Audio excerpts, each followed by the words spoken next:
The wedding dress smelled like someone else's life. Alara Voss stood in the cramped back room of the general store, staring at the faded ivory fabric that hung on her frame like a lie. The bodice was too tight.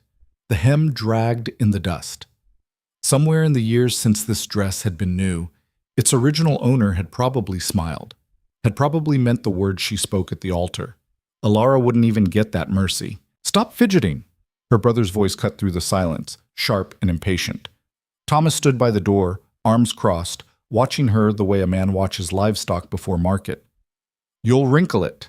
She wanted to laugh, wrinkle it, as if that mattered, as if anything about this day was about her. "Thomas," her voice came out steadier than she felt. "You don't have to do this." He looked away. That was answer enough.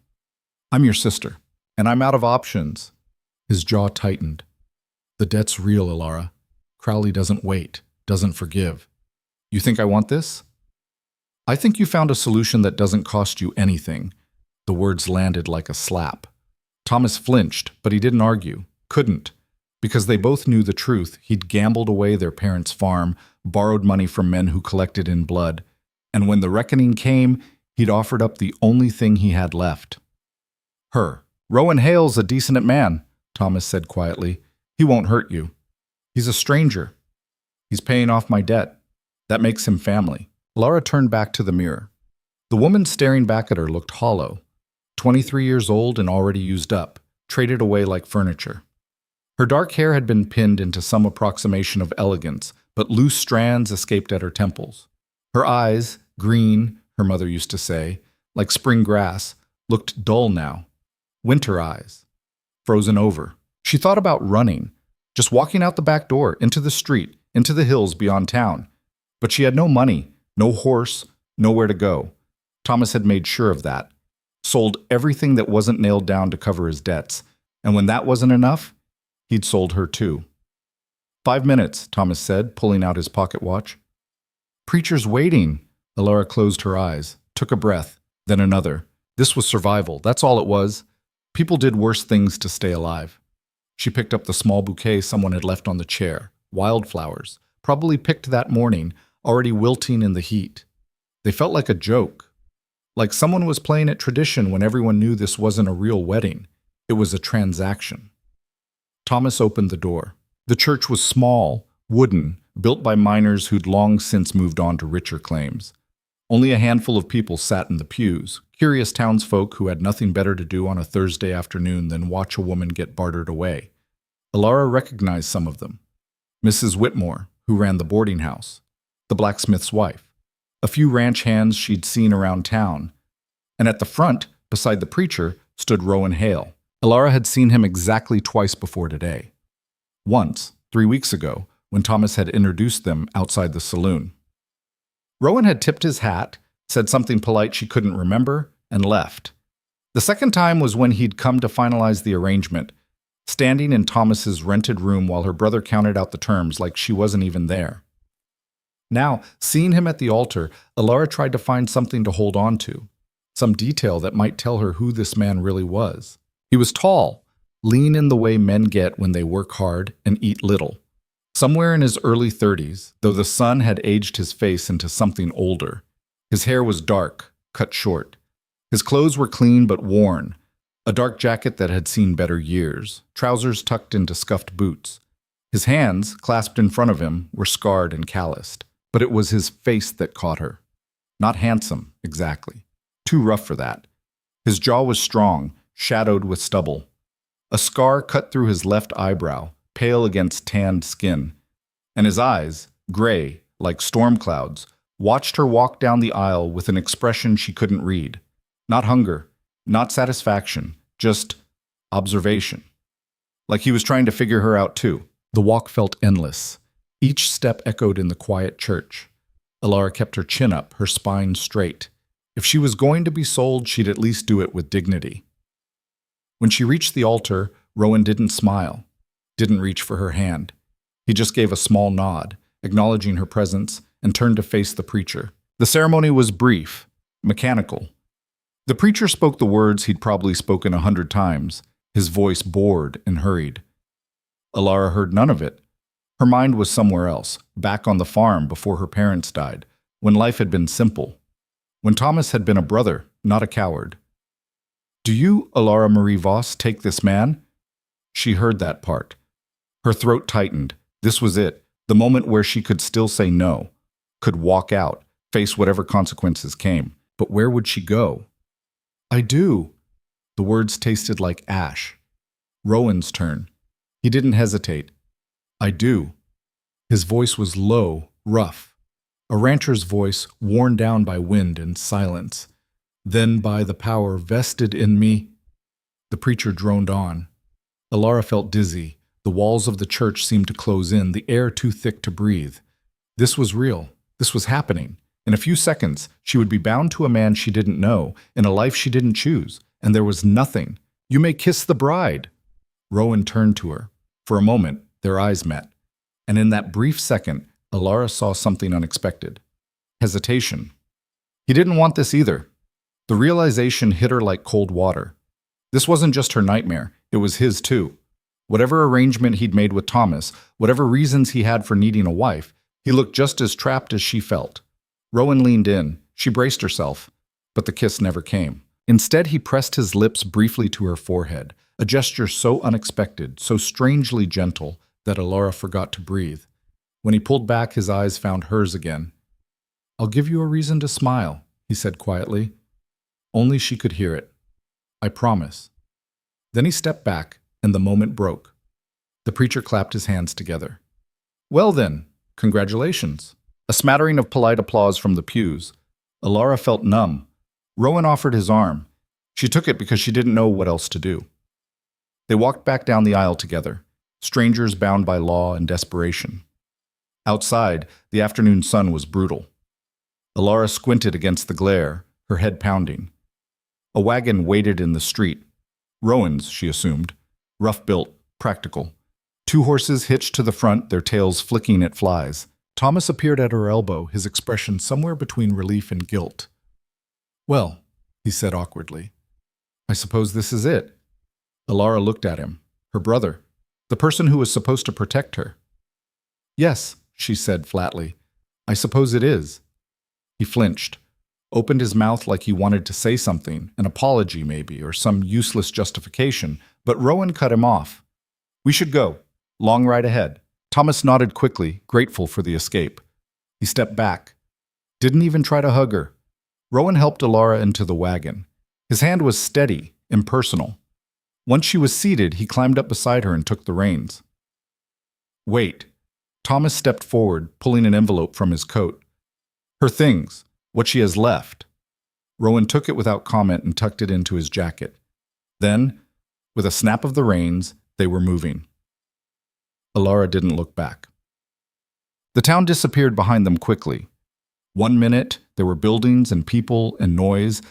The next, just open land stretching endlessly in every direction. Hills rolled into mountains in the distance, their peaks still dusted with snow despite the summer heat. The sky was impossibly big, blue and cloudless, pressing down like a weight. Rowan didn't speak. He guided the horses with practiced ease, his focus on the rutted dirt road ahead.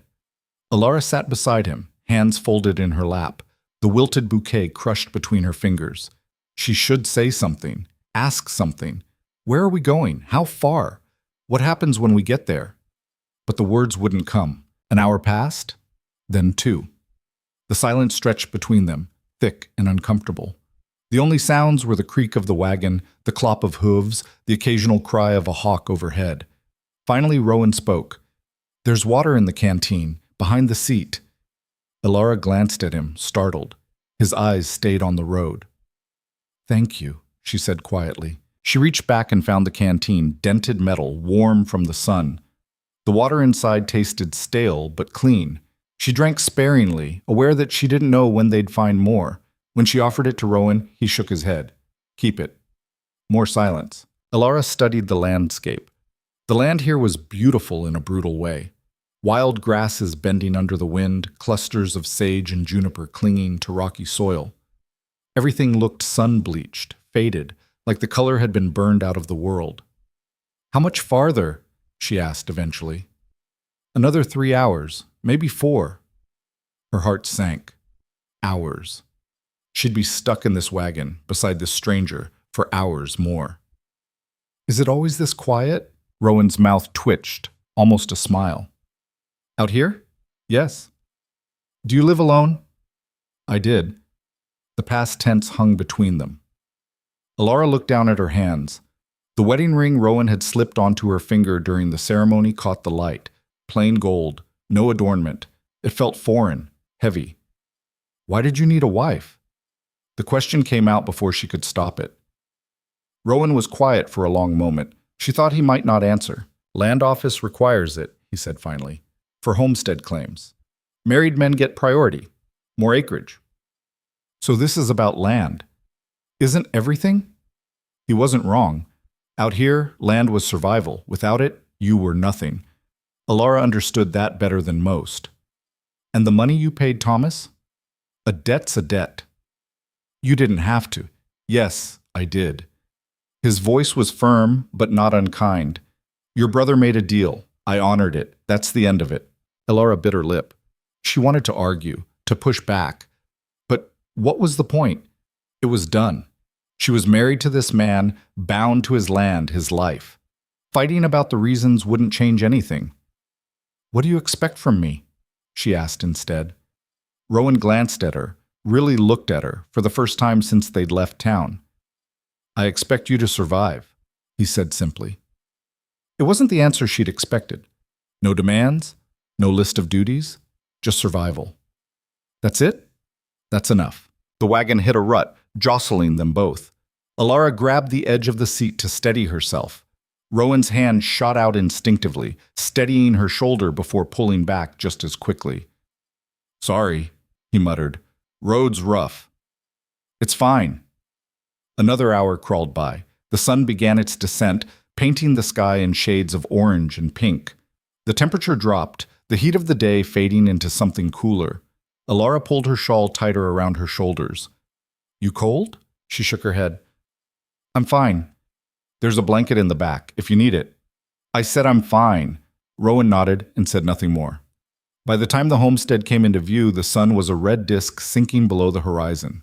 Alara saw it from a distance, a small cabin nestled at the base of a hill, smoke rising from the chimney. A barn stood nearby, weathered and leaning slightly. A corral held a few horses. Beyond that, nothing but open land. It looked lonely. Rowan guided the wagon up the final stretch of road. As they drew closer, Alara could make out more details. The cabin was rough-built, logs chinked with mud and moss. A single window faced the road, covered with oiled paper instead of glass. The door was solid wood, scarred and patched. It wasn't much, but it was clearly built by someone who knew what they were doing. Someone who cared about making things last. Rowan pulled the wagon to a stop and set the brake. He climbed down, then offered Alara his hand. She took it. His grip was strong, steadying her as she stepped down onto the hard-packed dirt. This is it, Rowan said, gesturing toward the cabin. Home. Alara looked at the structure. Her new home. The place she'd spend the rest of her life. It felt like a prison. Come on, Rowan said, already moving toward the door. I'll show you inside. The cabin was dim, lit only by the fading daylight through the window and the glow of the fire in the hearth. It was one large room, a bed in the corner, a rough wooden table with 2 chairs, shelves holding supplies, a trunk pushed against the wall. Everything was orderly, clean, sparse. Not much, Rowan admitted, setting down the bag he'd carried in. But it's solid, keeps the cold out. Alara stepped inside slowly, taking it all in. The air smelled like wood smoke and leather. A pot hung over the fire, something inside bubbling quietly.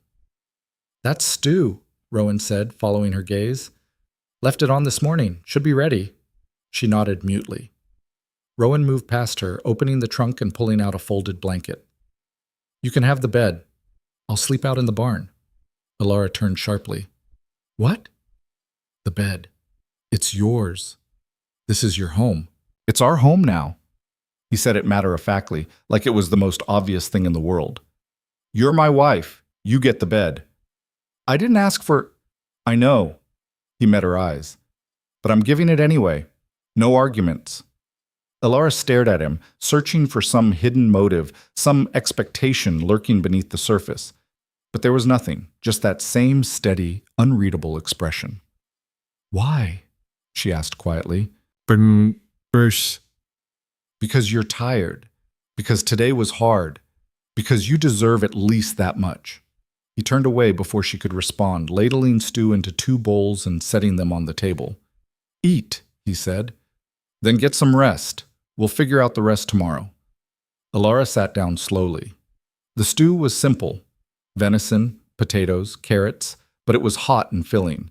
She ate mechanically, tasting nothing, her mind still spinning. Rowan ate in silence across from her. When he finished, he stood and cleared the bowls, setting them aside to wash later. "There's a stream about 50 yards south if you need water in the morning," he said, pulling on his coat. "Privy's behind the cabin. If you need anything, I'll be fine." He nodded, hesitated at the door. "Elara?" It was the first time he'd said her name. She looked up. "I meant what I said. In the church." His gray eyes held hers. "I'll give you a reason to smile, even if it takes years." Then he was gone, the door closing softly behind him. Elara sat alone in the flickering firelight, her hands wrapped around the cooling bowl.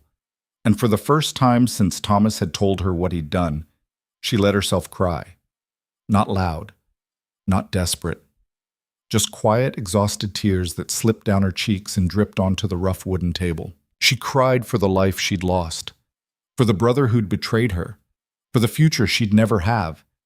And when the tears finally stopped, she wiped her face with the back of her hand, stood up, and walked to the bed. It was narrow. The mattress was straw, covered with a worn quilt, but it was clean. Elara lay down fully clothed, staring at the ceiling. Outside, she could hear the wind picking up, the lonely call of a coyote in the distance. This was her life now. "Survive," Rowan had said. Elara closed her eyes. She would. The first week passed in a fog of avoidance and routine. Elara woke each morning to an empty cabin, the fire already stoked, fresh water in the basin by the door. Rowan was always gone by the time she opened her eyes, out with the horses or mending fence or doing whatever it was ranchers did before sunrise. She'd find bread on the table, sometimes jerky, once a handful of early berries in a tin cup. He never left a note, never explained, just provided, then disappeared. She told herself she preferred it this way. The days stretched long and silent. Elara cleaned the cabin, though it didn't need cleaning, organized shelves that were already organized, washed clothes that weren't particularly dirty, anything to fill the hours. The work was mindless, but it kept her hands busy and her thoughts from spiraling into the dark places they wanted to go. Rowan returned in the evenings, always at dusk. He'd nod at her, wash up at the basin outside, then sit at the table while she served whatever simple meal she'd managed to scrape together. They ate in silence. When they finished, he'd bank the fire, check the door, and leave for the barn without a word. Every single night.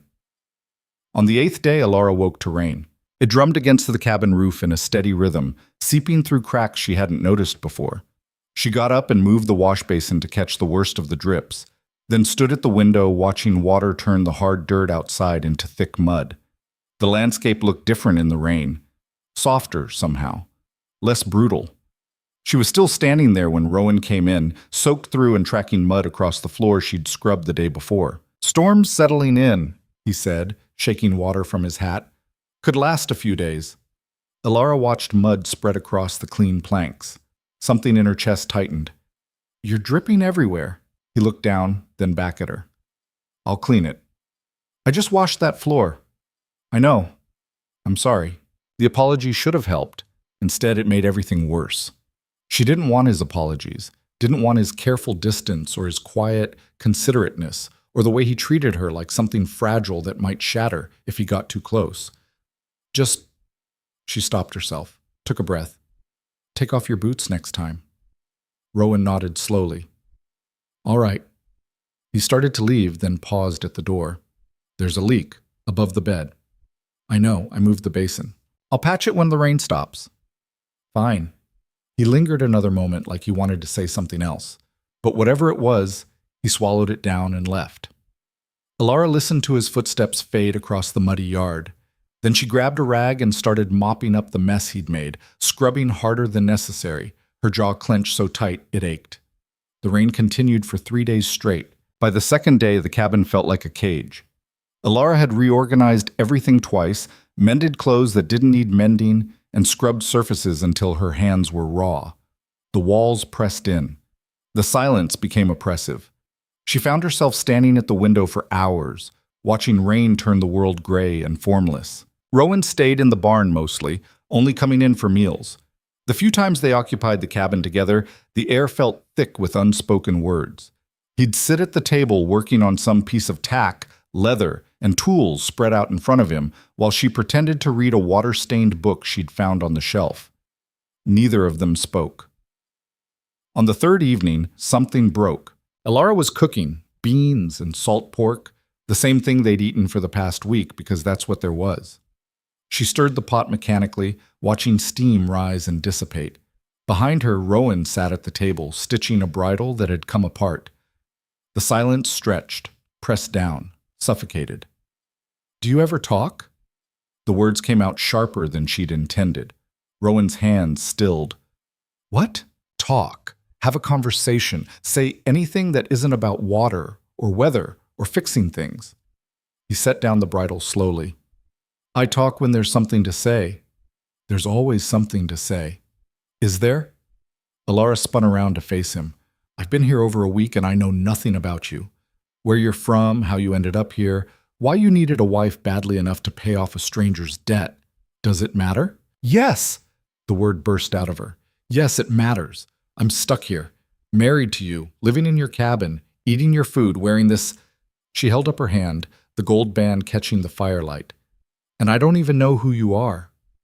Rowan's expression didn't change. That same steady, unreadable mask. "What do you want to know?" "Everything," she thought. "Nothing. Something that makes this feel less like prison." "Why Montana?" she asked finally. "Why here?" He was quiet for a long moment, his gray eyes studying her face like he was trying to decide how much truth to give. "Wyoming first," he said eventually. "Worked cattle drives for a few years, saved what I could. Montana had land available. Homestead Act meant I could claim it if I worked it, so I did." "Just like that? You just decided to build a life in the middle of nowhere?" "Everywhere's the middle of nowhere out here." "That's not an answer." "It's the only one I've got." Alara turned back to the pot, frustration coiling in her stomach. It was like trying to get blood from stone. Every response careful, measured, revealing nothing real. "What about family?" she pressed. "Parents? Siblings?" "Dead." The word landed flat and final. "I'm sorry." "Don't be. It was a long time ago." She wanted to push further, to crack through whatever wall he'd built around himself. But the set of his shoulders told her she'd hit a boundary he wouldn't cross. "The beans are ready," she said instead. They ate in silence again. But this time it felt different, less comfortable. More like two people actively choosing not to speak rather than simply having nothing to say. When Rowan finished, he stood and carried his bowl to the basin. "I'll be in the barn." "Of course you will." He stopped, turned. "You want me to stay?" Yes, she thought. No, I don't know what I want. "Do what you want," she said. "You always do anyway." Something flickered across his face. Hurt, maybe, or frustration. But it disappeared as quickly as it came. "Good night, Alara." The door closed behind him. Alara sat alone at the table, staring at the half-empty pot of beans, her appetite gone. Rain continued to fall outside, endless and gray. The storm finally broke on the fourth morning. Alara woke to sunlight streaming through the window, the world washed clean and startlingly bright. The air smelled different, fresh, alive, like the earth itself had taken a breath. She got dressed and stepped outside. The yard was a mess of puddles and mud, but beyond it the land stretched green and glittering. Wildflowers she hadn't noticed before dotted the hillside, yellow and purple and white. The sky was so blue it hurt to look at. For the first time since arriving, Alara felt something other than numbness. Not happiness exactly, but not despair either. Maybe something like possibility. She was standing there, boots sinking into soft mud, when she heard voices. Men's voices. Coming from beyond the barn. Alara walked toward the sound, curious. As she rounded the corner, she saw Rowan talking with two other men, both rough-looking, dressed in worn range clothes. One was older, gray-haired and thick around the middle. The other was younger, lean and weathered, with a rifle slung across his back. They all turned when they heard her approach.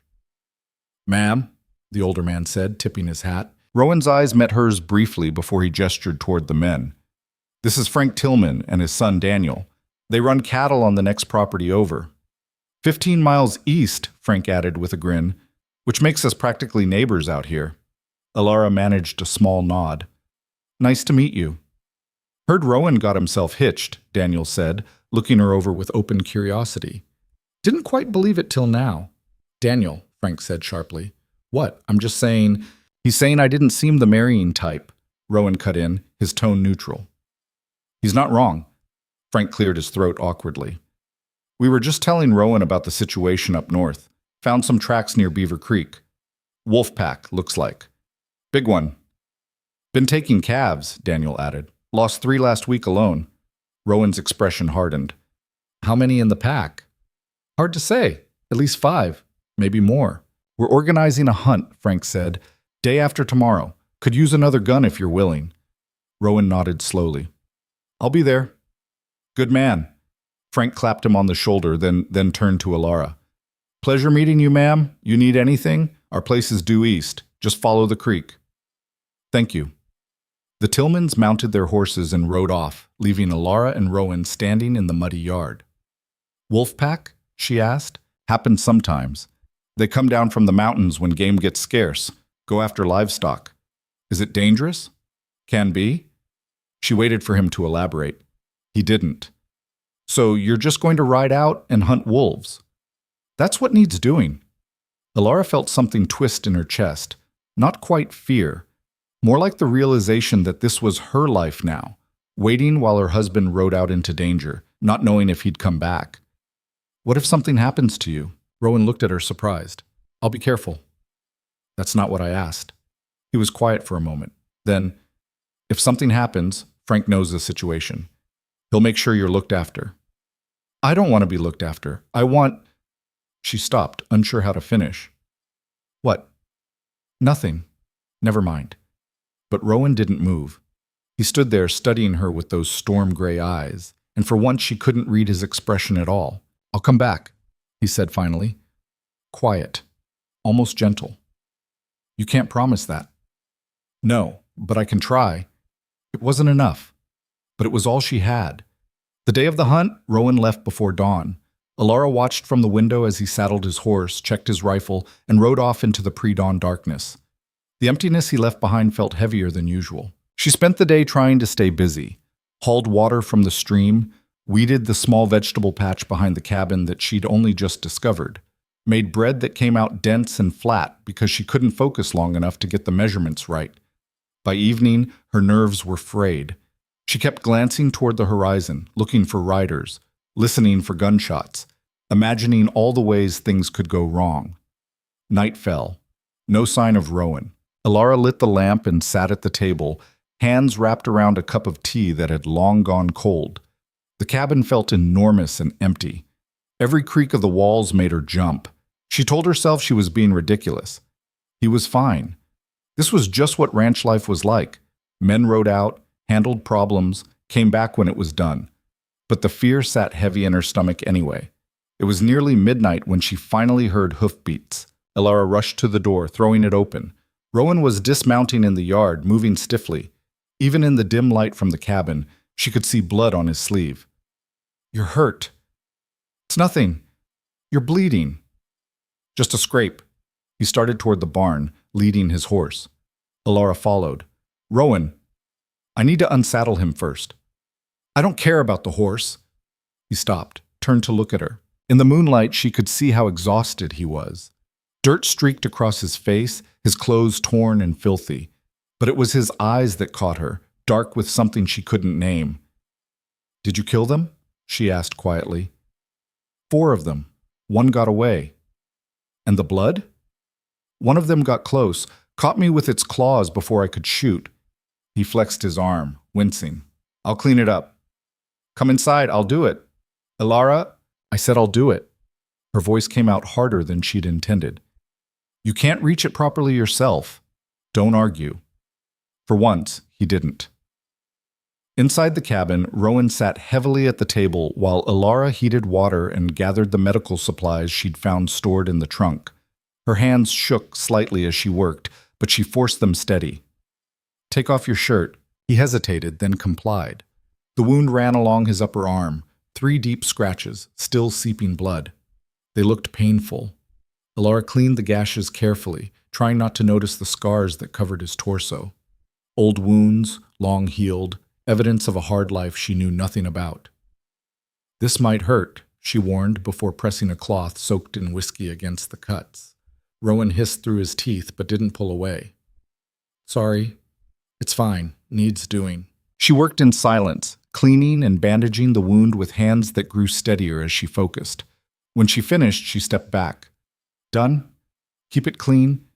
Change the bandage tomorrow. Thank you. He started to stand, but Ilara put a hand on his shoulder. Wait. There's stew.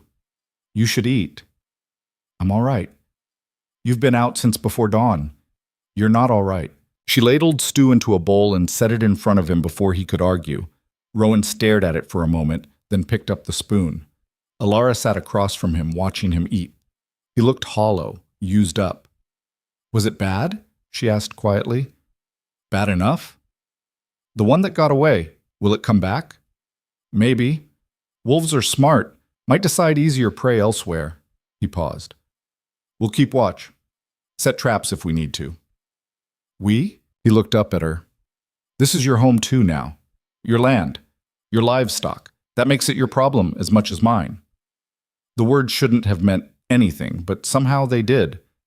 I don't know anything about traps, she admitted. I'll teach you. It was the first time he'd offered to share something, to include her in the work rather than just providing for her. All right, Ilara said. Rowan finished eating and stood, moving toward the door. Rowan. He paused, hand on the latch. I'm glad you came back. The words hung between them. Raw. More honest than anything she'd said since arriving.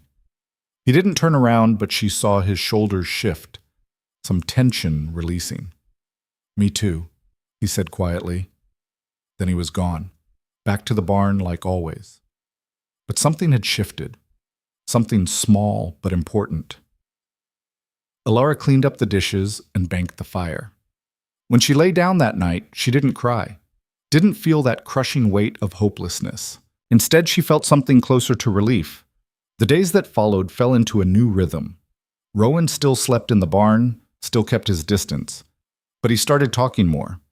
Not a lot. He'd never be chatty, but enough. He'd explain what he was working on when she asked, point out landmarks when they were outside, answer questions instead of deflecting them. And Ilara found herself asking more. About the land, the livestock, how things worked out here. She was tired of feeling useless, tired of being a burden. Show me how to milk the cow, she said one morning. Rowan looked up from the harness he was mending. You want to learn? Unless you want to do it every morning forever. A ghost of a smile crossed his face. Fair point. He taught her in the small barn, patient and methodical. Showed her where to sit, how to grip, the rhythm of pulling. The cow, an old brown creature named Bessie, tolerated Ilara's clumsy attempts with bovine indifference. Gentle but firm, Rowan instructed. She'll let you know if you're doing it wrong. Bessie did indeed let her know, shifting irritably when Ilara's grip faltered. Easy, Rowan said, his hand covering hers briefly to demonstrate. Like this. The contact was brief, impersonal, but it was the first time he'd touched her since their wedding day. Ilara's breath caught. Rowan pulled away quickly, like he'd realized what he'd done. Try again, he said, his voice carefully neutral. She did. This time, milk actually came out. There, Rowan said. You've got it. Pride flickered in his eyes, small but genuine. Ilara felt an unexpected warmth in her chest. Accomplishment. Maybe even the edge of belonging. Over the following weeks, she learned other things. How to collect eggs without getting pecked. How to tell when a horse was favoring a leg.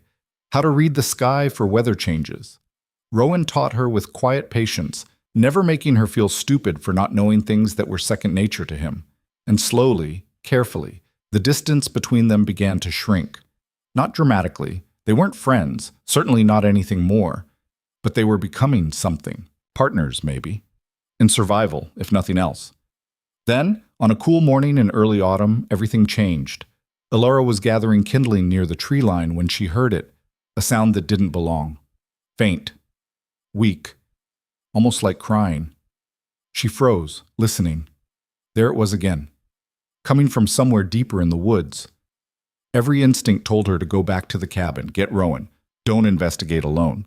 But the sound came again, desperate and small, and her feet were moving before she'd made a conscious decision. She found them about 30 yards into the trees. 2 children, huddled together in the hollow of a fallen log. A girl and a younger boy, maybe 8 and 5 years old, respectively. Their clothes were filthy and torn, their faces streaked with dirt and tears. The girl had her arms wrapped around the boy, who was shaking violently despite the mild temperature. They looked half dead. Elora's heart stopped. Oh my! She rushed forward, dropping to her knees beside them. What happened? Where are your parents? The girl stared at her with huge, terrified eyes. She opened her mouth, but no sound came out. The boy just kept shaking. It's all right, Elora said, forcing her voice steady even as panic clawed at her throat. You're safe now. I'm going to help you. She reached for the boy first. He was smaller, clearly in worse shape. His skin was burning with fever. Can you walk? She asked the girl. The girl nodded shakily. Good. We need to get you both back to the cabin. It's not far. Can you make it? Another nod. Elora scooped up the boy. He weighed almost nothing, just bones and ragged breaths, and stood. Stay close to me. The walk back to the cabin felt endless. The boy's fever burned through his clothes against her chest. The girl stumbled along behind, barely keeping her feet under her. Rowan! Elora shouted as soon as the cabin came into view. Rowan! He appeared from the barn, concern flashing across his face when he saw her. Then he saw what she was carrying, and his expression went flat with shock. Where did you— The woods. We need water, blankets, food if they can eat it. Rowan was already moving, heading inside. By the time Elora got there with both children, he had the fire built up and blankets spread out. She laid the boy down carefully. He was barely conscious now, his breathing shallow and rapid. Fever, Rowan said, touching the child's forehead. His jaw tightened. Bad one. What do we do? Cool him down, get fluids in him if he can swallow. He looked at the girl, who stood trembling near the door. Are you hurt? The girl shook her head mutely. Hungry? A tiny nod. Rowan moved to the shelves, pulling down bread and cheese. He handed them to the girl, who grabbed them with shaking hands and started eating like she hadn't seen food in days. She probably hadn't. What's your name? Elora asked gently. The girl swallowed hard. When she spoke, her voice was barely a whisper. Lena. And your brother? Jace. Where are your parents, Lena? The girl's eyes filled with tears. She shook her head, unable or unwilling to answer. Elora looked at Rowan.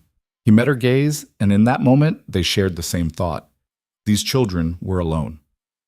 It's all right, Elora said, pulling Lena into a gentle embrace. The girl stiffened at first, then collapsed against her, silent sobs racking her small frame. You're safe now, both of you. I promise. Over the girl's head, Rowan's eyes met hers again. We can't keep them, he said quietly. There's an orphanage in Helena. They'll be looked after properly. That's a week's ride. I know. And what if they don't make it that long? Look at him. She gestured to Jace, whose lips were starting to turn blue. He needs help now. We're not equipped. I don't care. The words came out fierce, surprising them both. We found them. They're here. We helped them. Rowan stared at her for a long moment. Then he exhaled slowly and nodded. All right. We helped them. And just like that, their fragile new equilibrium shattered. But for the first time since arriving at this isolated homestead, Elora felt something stir inside her that she'd thought was dead. Purpose. The first night was the worst. Jace's fever spiked just after midnight, his small body convulsing with chills despite the pile of blankets Elora had wrapped around him.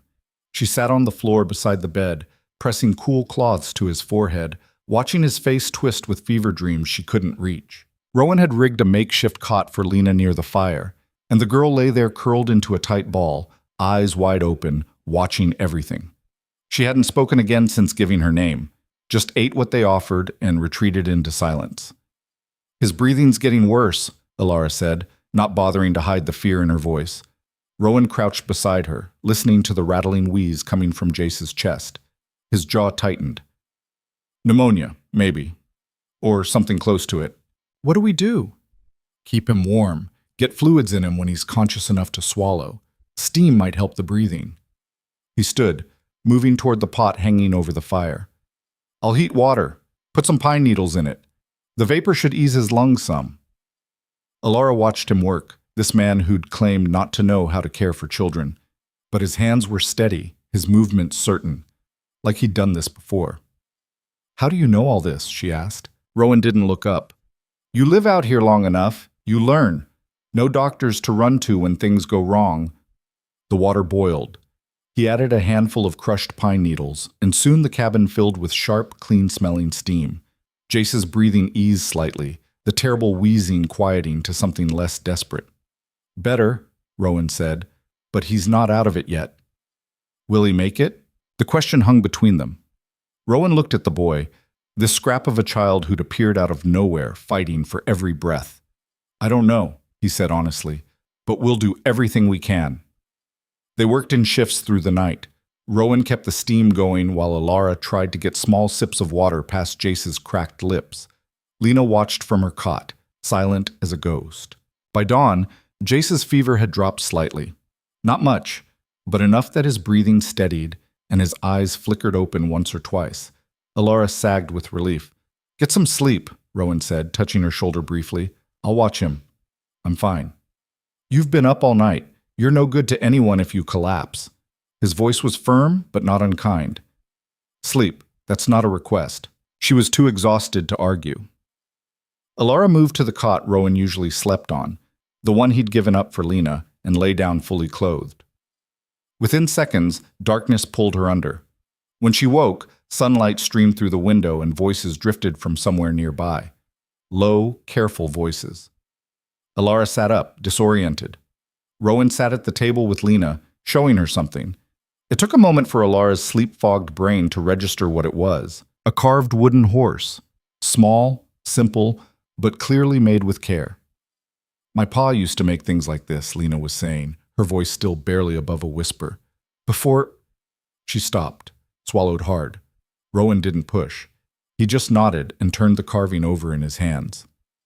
This one's not finished yet. Was going to add a saddle, maybe. What do you think? Lena studied it seriously. A saddle would be good. And a bridle. A bridle, right. Rowan pulled out his knife and a fresh piece of wood. Want to help? The girl's eyes widened. Me? Why not? I'll do the cutting, but you can tell me what shape it should be. Something flickered across Lena's face. Surprise. Maybe hope. She nodded, and together they bent over the wood, Rowan's scarred hands guiding the blade while Lena watched with fierce concentration. Alara stayed quiet, not wanting to break the moment. This was the most animated she'd seen the girl since finding her. And Rowan, usually so closed off, so guarded, looked almost at ease. After a few minutes, Lena glanced up and saw Alara watching. She stiffened immediately, the fragile openness shuddering closed. Morning, Alara said softly, standing and moving toward the bed where Jace still slept. How is he? Fever's down more, Rowan said. Got some broth in him about an hour ago. Kept it down. Relief flooded through her. That's good. That's really good. She checked Jace herself, touching his forehead. Still warm, but nothing like the terrifying heat of the night before. His breathing was easier too, less labored.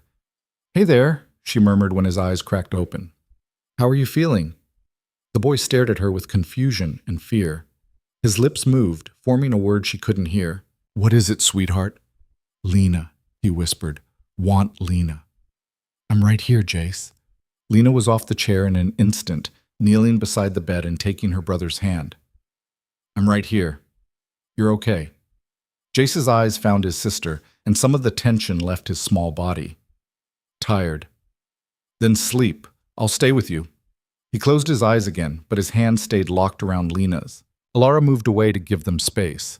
Rowan had already returned to his carving, pretending not to watch the children, while clearly watching them. "We need supplies," he said quietly.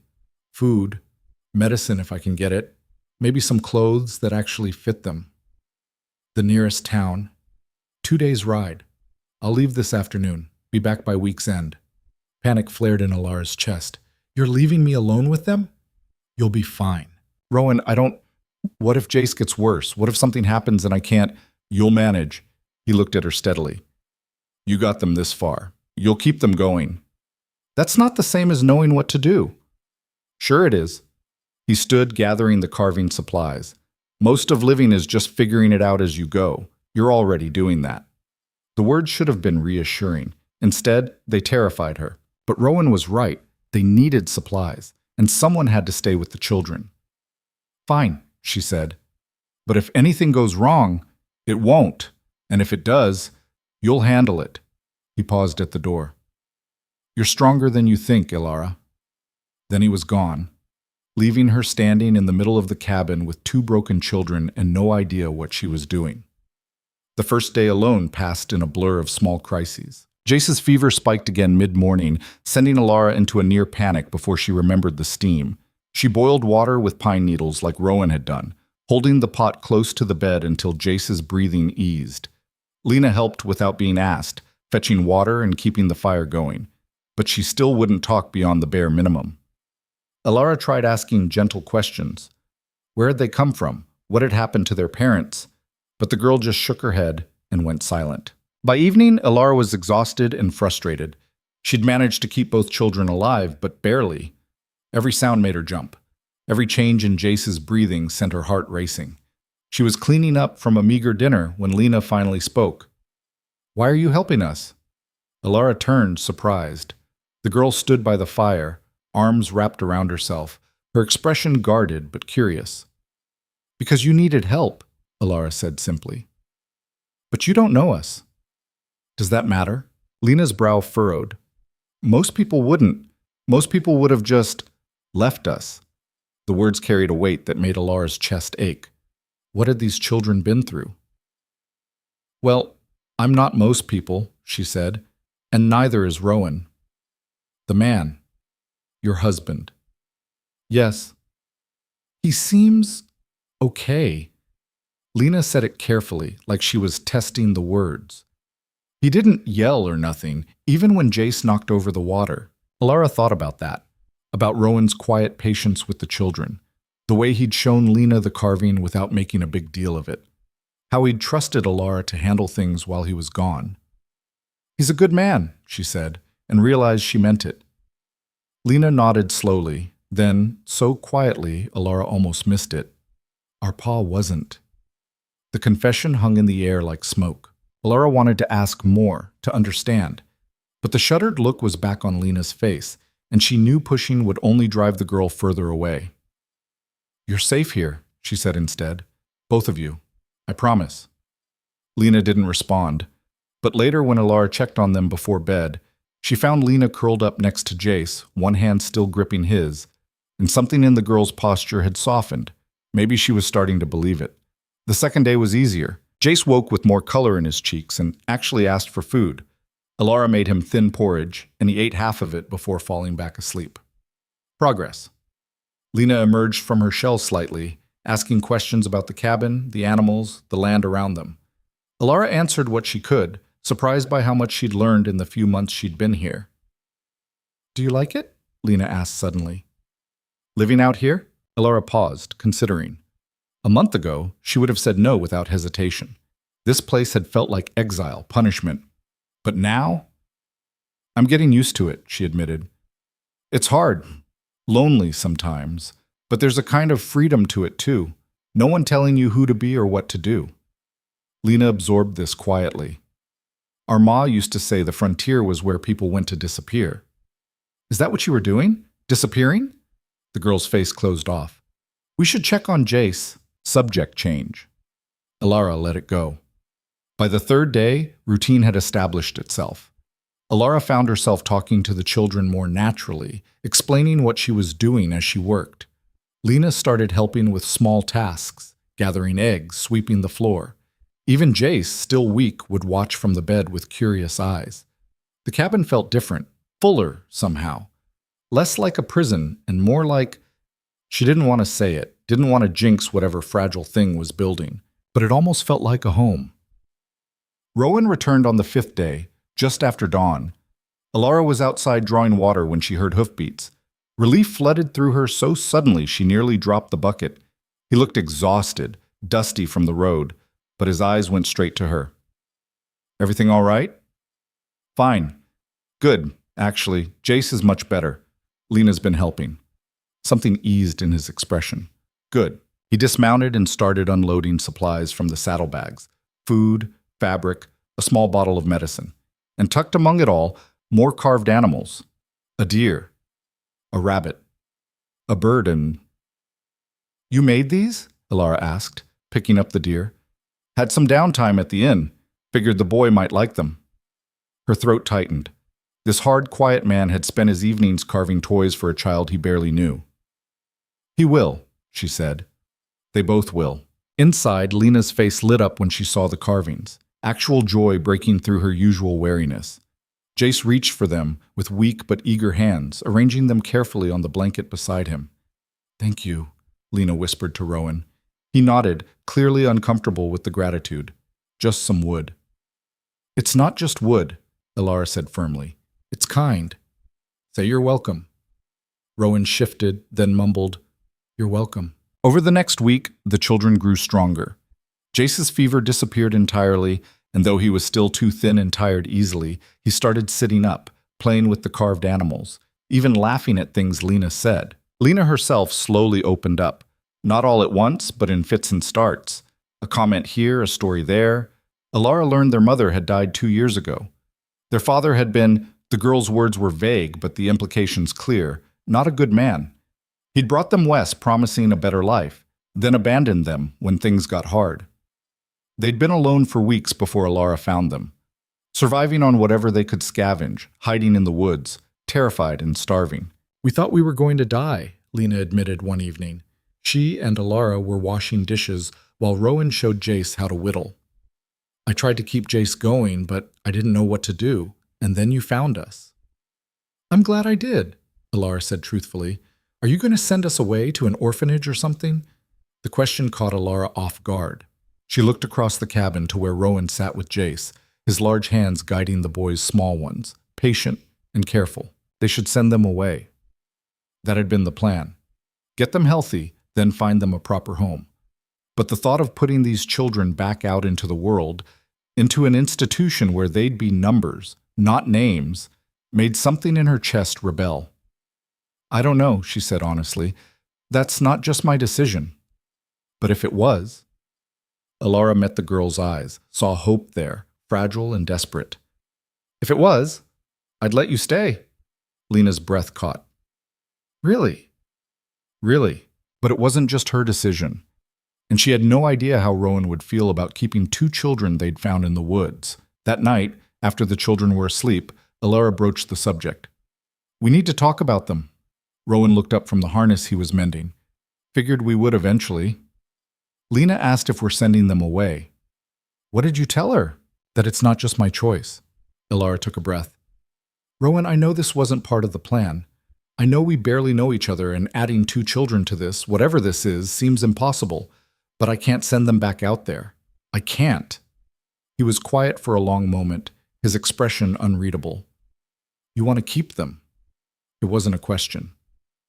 "Yes," she said. "I do." "Alara, we can barely manage ourselves.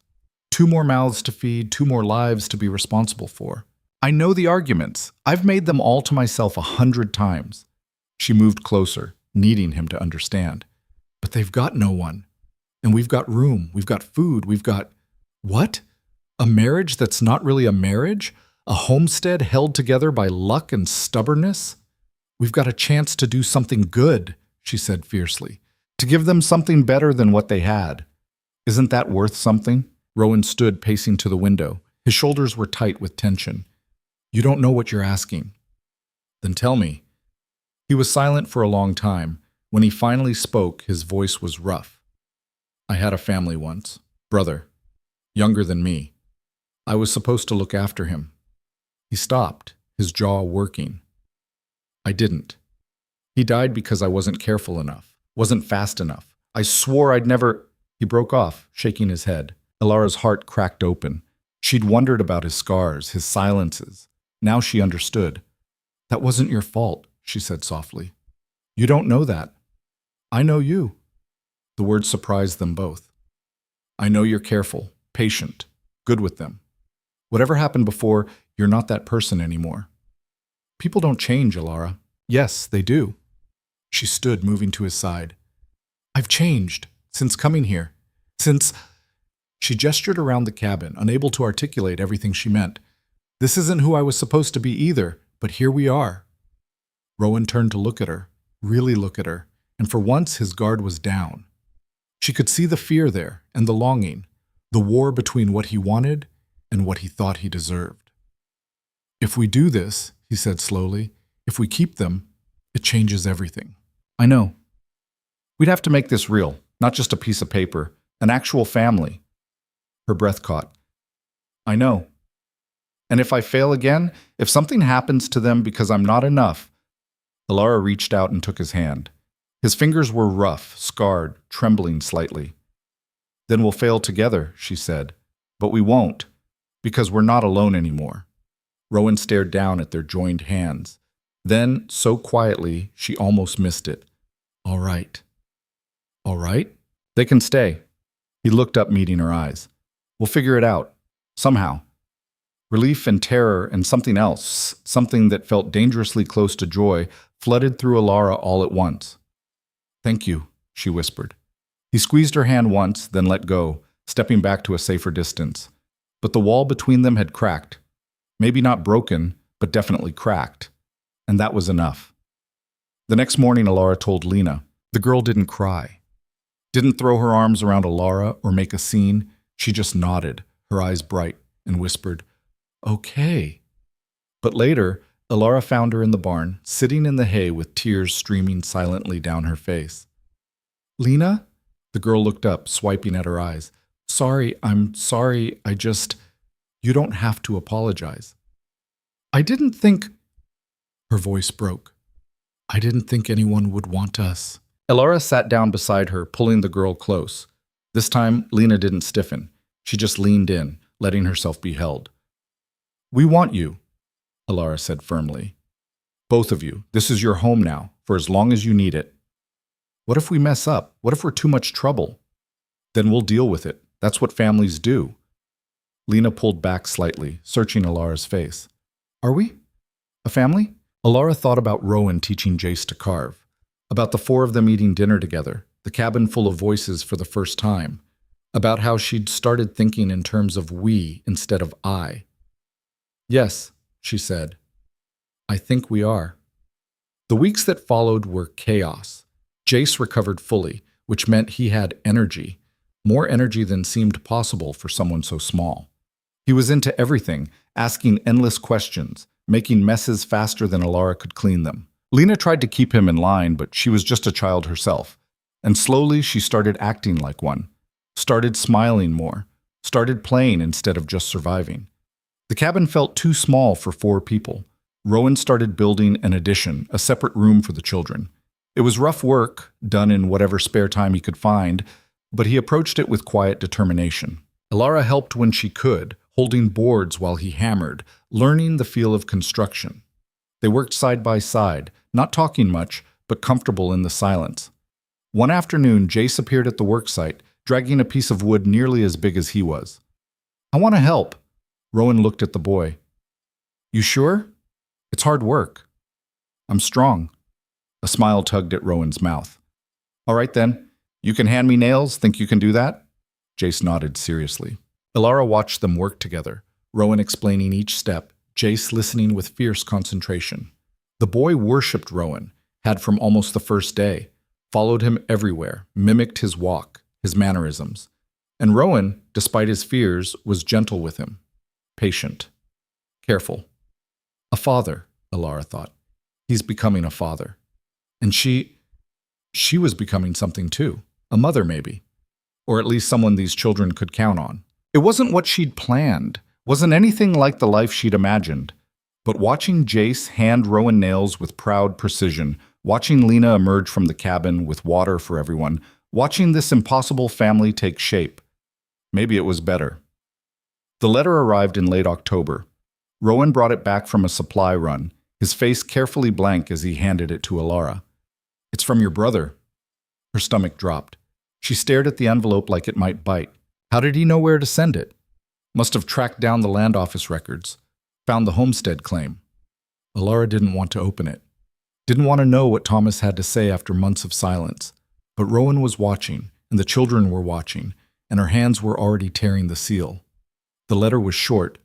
Thomas's handwriting, always sloppy, was worse than usual. "Alara, I know you probably hate me. I deserve that. But I need help. The debt's paid, but I've got nothing left. Lost the rooms I was renting. Lost my job.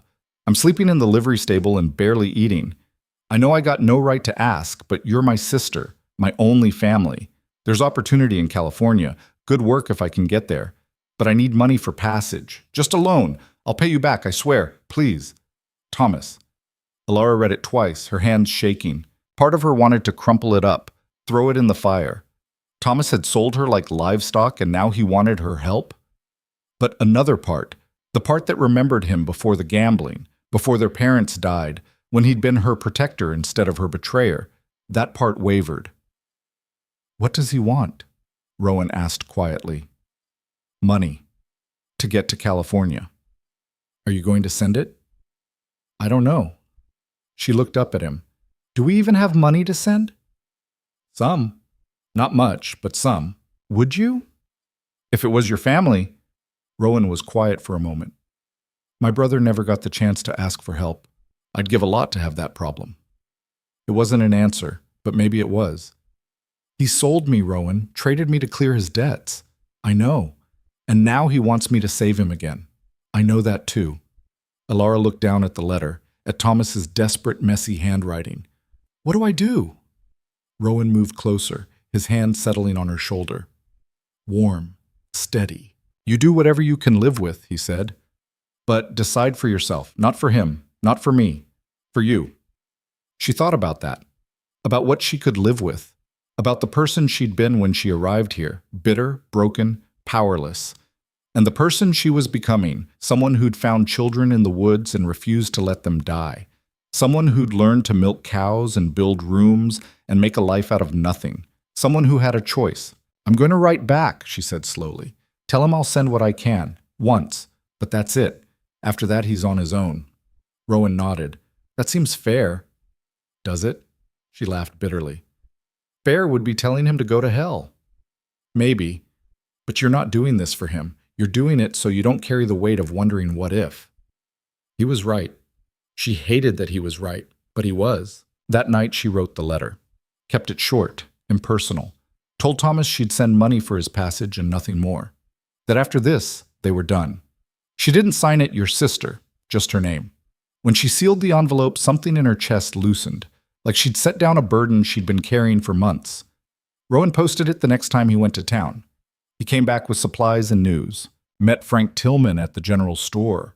He's offering a partnership. Combine our land, pool resources. Says we could run twice the cattle, split the profits. Alara looked up from the stew she was stirring. "What did you tell him?" "That I'd think about it." "And?" He sat down at the table, looking tired. "It's a good offer. Smart, even. But it's risk. Everything we've built here, we'd be betting on cattle prices holding, weather cooperating, nothing going wrong. When does anything not go wrong?" A ghost of a smile. "Fair point. Do you want to do it?" Rowan was quiet, thinking. "Part of me does. Part of me thinks we should keep our heads down. Work what we have, not push our luck. And the other part?" He looked at her. "The other part thinks maybe we should stop just surviving, start building something bigger." The words hung between them. Start building something bigger. Alara thought about the children asleep in the next room, about the addition Rowan was constructing, about the garden she wanted to plant in spring, about this life they were cobbling together from scraps and determination. "I think," she said slowly, That we should do it. Rowan raised an eyebrow. You sure? No. But when have we been sure about anything? She sat down across from him. We weren't sure about the children. We did it anyway. This is the same thing. A leap. A risk. A risk that could lose everything. Or gain everything. She reached across the table, covering his hand with hers. I'm tired of being afraid, Rowan. Tired of playing it safe. Maybe it's time to bet on ourselves. He stared at their joined hands, then up at her face. Something shifted in his expression. Surprise, maybe hope. All right, he said. We'll do it. And just like that, they chose to stop merely surviving. They chose to build. The partnership with Frank Tillman changed everything, though not in the ways Alara had expected. The first few months were brutal. They combined herds in early spring, which meant twice the cattle, twice the work, and what felt like 10 times the problems. Cows got sick, fences broke in windstorms. A late freeze killed half the early calves. Rowan worked from before dawn until long after dark, his face growing more lined and weathered with each passing week. Alara found herself doing jobs she'd never imagined, helping brand cattle, riding fence lines, even assisting with a difficult birth when one of the heifers got into trouble. Her hands, once soft, grew calloused and scarred. Her back ached constantly. She fell into bed each night too exhausted to think. But the children thrived. Jace followed Rowan everywhere, learning ranch work with the single-minded determination only a 6-year-old could manage. He learned to ride, to rope, to spot a sick animal from across a field. Rowan taught him with endless patience, answering the same questions over and over without complaint. Lena took to helping Alara with the house and garden. The girl had a gift for growing things. The vegetable patch she tended produced more than Alara had thought possible. She was quiet still, but the haunted look had faded from her eyes. I like it here, Lena said one afternoon while they were weeding. She said it casually, like commenting on the weather, but Alara heard the weight behind the words. I'm glad. Do you think... Lena stopped, pulling at a stubborn weed. Do you think we'll always get to stay? Alara's throat tightened. Yes. This is your home, Lena, for as long as you want it. What if you and Rowan change your minds? We won't. How do you know? It was a fair question. How did she know? A year ago, she'd have said nothing was certain, that people always left, always betrayed, always chose themselves first. But watching Rowan teach Jace to mend a saddle, seeing the careful way he made sure both children had enough to eat, even when supplies ran low, remembering how he'd agreed to keep them, despite his fears. Because he's not that kind of man, Alara said. And neither am I. Not anymore. Lena nodded slowly, then went back to weeding. But something in her posture had relaxed. The real test came in June. They'd just finished the spring branding, exhausted but satisfied with the number of healthy calves. The partnership was working, barely, but working. Then Frank's son Daniel showed up at dawn, his horse lathered and breathing hard. We've got trouble, he said without preamble. Rustlers hit our north pasture last night, took maybe 40 head. Rowan's face went hard. You see who? No, but they left tracks heading west. Pa's getting a group together. We ride in an hour. Alara stepped out of the cabin, dread coiling in her stomach. How long will you be gone? Few days, maybe more. Depends on the trail. Daniel looked apologetic. I know it's bad timing. It's always bad timing, Rowan cut in. He turned to Alara. You'll be all right here? No, she thought. I won't. You're leaving me alone again with 2 children and a homestead I barely know how to run. But she swallowed the panic and nodded. We'll manage. Frank's wife Sarah will check on you. And if anything happens, I know. Fire 3 shots. He studied her face, clearly seeing through her forced calm. For a moment, she thought he might stay, might send Daniel off and choose to remain here instead. But 40 head of cattle was money they desperately needed. Money that could mean the difference between making it through winter or losing everything. I'll be back as soon as I can, Rowan said quietly. Then he was saddling his horse, checking his rifle, riding off with Daniel into the pale dawn light. Alara stood in the yard long after they'd disappeared, trying to breathe past the fear. Is Rowan coming back? Jace asked from behind her. She turned. Both children stood on the porch, Lena with her arm around her brother's shoulders. Yes, Alara said firmly. He's coming back. When? A few days. What if something bad happens? Out of the mouths of children, the exact question eating at Alara's insides. Then we'll handle it, she said, John. Come on. Cows need milking, and there's a fence by the creek that needs checking. We've got work to do. The first day passed slowly. Alara threw herself into tasks, keeping busy to avoid thinking about what could go wrong. Rustlers didn't usually kill ranchers, but sometimes things got messy. Sometimes people didn't come home. Sarah Tillman rode over in the afternoon, a sturdy woman in her 50s with kind eyes and a no-nonsense manner. Brought some bread and preserves, she said, handing over a basket. Figured you'd have your hands full. Thank you. That's kind. Sarah's eyes swept over the homestead, taking in the additions, the garden, the children playing near the barn. You've done well here. Place looks good. Rowan did most of it. Maybe. But keeping it running while he's out building, that's you. Sarah smiled. How are you holding up? Alara wanted to say fine, wanted to project the competence everyone seemed to expect from her. Instead, she said, I'm terrified. The honesty surprised them both. Sarah nodded slowly. That's normal. First time Frank rode out after Outlaws, I barely slept. Imagined every horrible thing that could happen. Does it get easier? Not really. You just get better at living with it. She squeezed Alara's shoulder. But for what it's worth, Rowan's smart. Careful. He'll come back. You can't know that. No, but I can believe it. Sometimes that's enough. After Sarah left, Alara stood in the quiet cabin and let herself feel the fear. Really feel it instead of pushing it down. She was afraid of being alone again. Afraid of failing the children. Afraid that just when she'd started to build something real, it would all be ripped away. But underneath the fear was something else. Anger. She was angry at rustlers who stole what others worked for. Angry at a world where violence was just part of life. Angry that she'd finally found something worth keeping and now had to spend every minute worrying about losing it. The anger felt better than fear. More useful. Alara straightened her shoulders and went back outside. The fence still needed checking. The animals still needed tending. Life didn't stop just because she was scared, so she wouldn't either. 3 days passed with no word. Alara fell into a routine.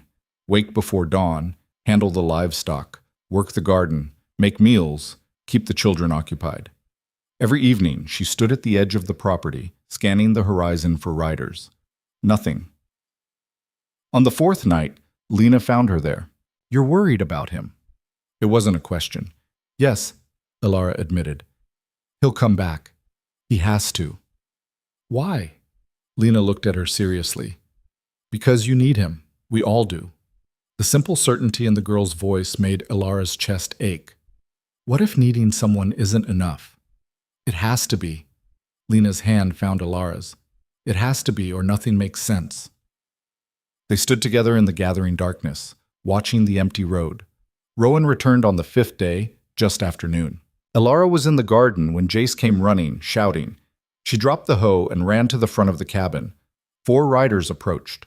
Rowan, Frank, Daniel, and a man she didn't recognize. They looked exhausted, covered in trail dust, but alive. Relief hit her so hard she had to grab the porch rail to stay upright. Rowan dismounted slowly, favoring his left side. His shirt was torn, and there was a fresh bruise along his jaw, but his eyes found hers immediately. We got them, he said. Got the cattle back too. Most of them. You're hurt. Just bruised. One of them put up a fight. Alara wanted to run to him. Wanted to check every inch of him for injuries, scream at him for scaring her, something. Instead, she said, There's stew on. You all should eat. The men accepted gratefully, filing into the cabin while Alara served food and tried to keep her hands from shaking. Frank told the story between mouthfuls, how they'd tracked the rustlers to a canyon, confronted them, got into a brief shootout before the thieves scattered. They'd recovered 38 head. Not all, but enough. Your husband here tackled one of them right off his horse, Frank said with a grin. Damn near got himself shot doing it, but it worked.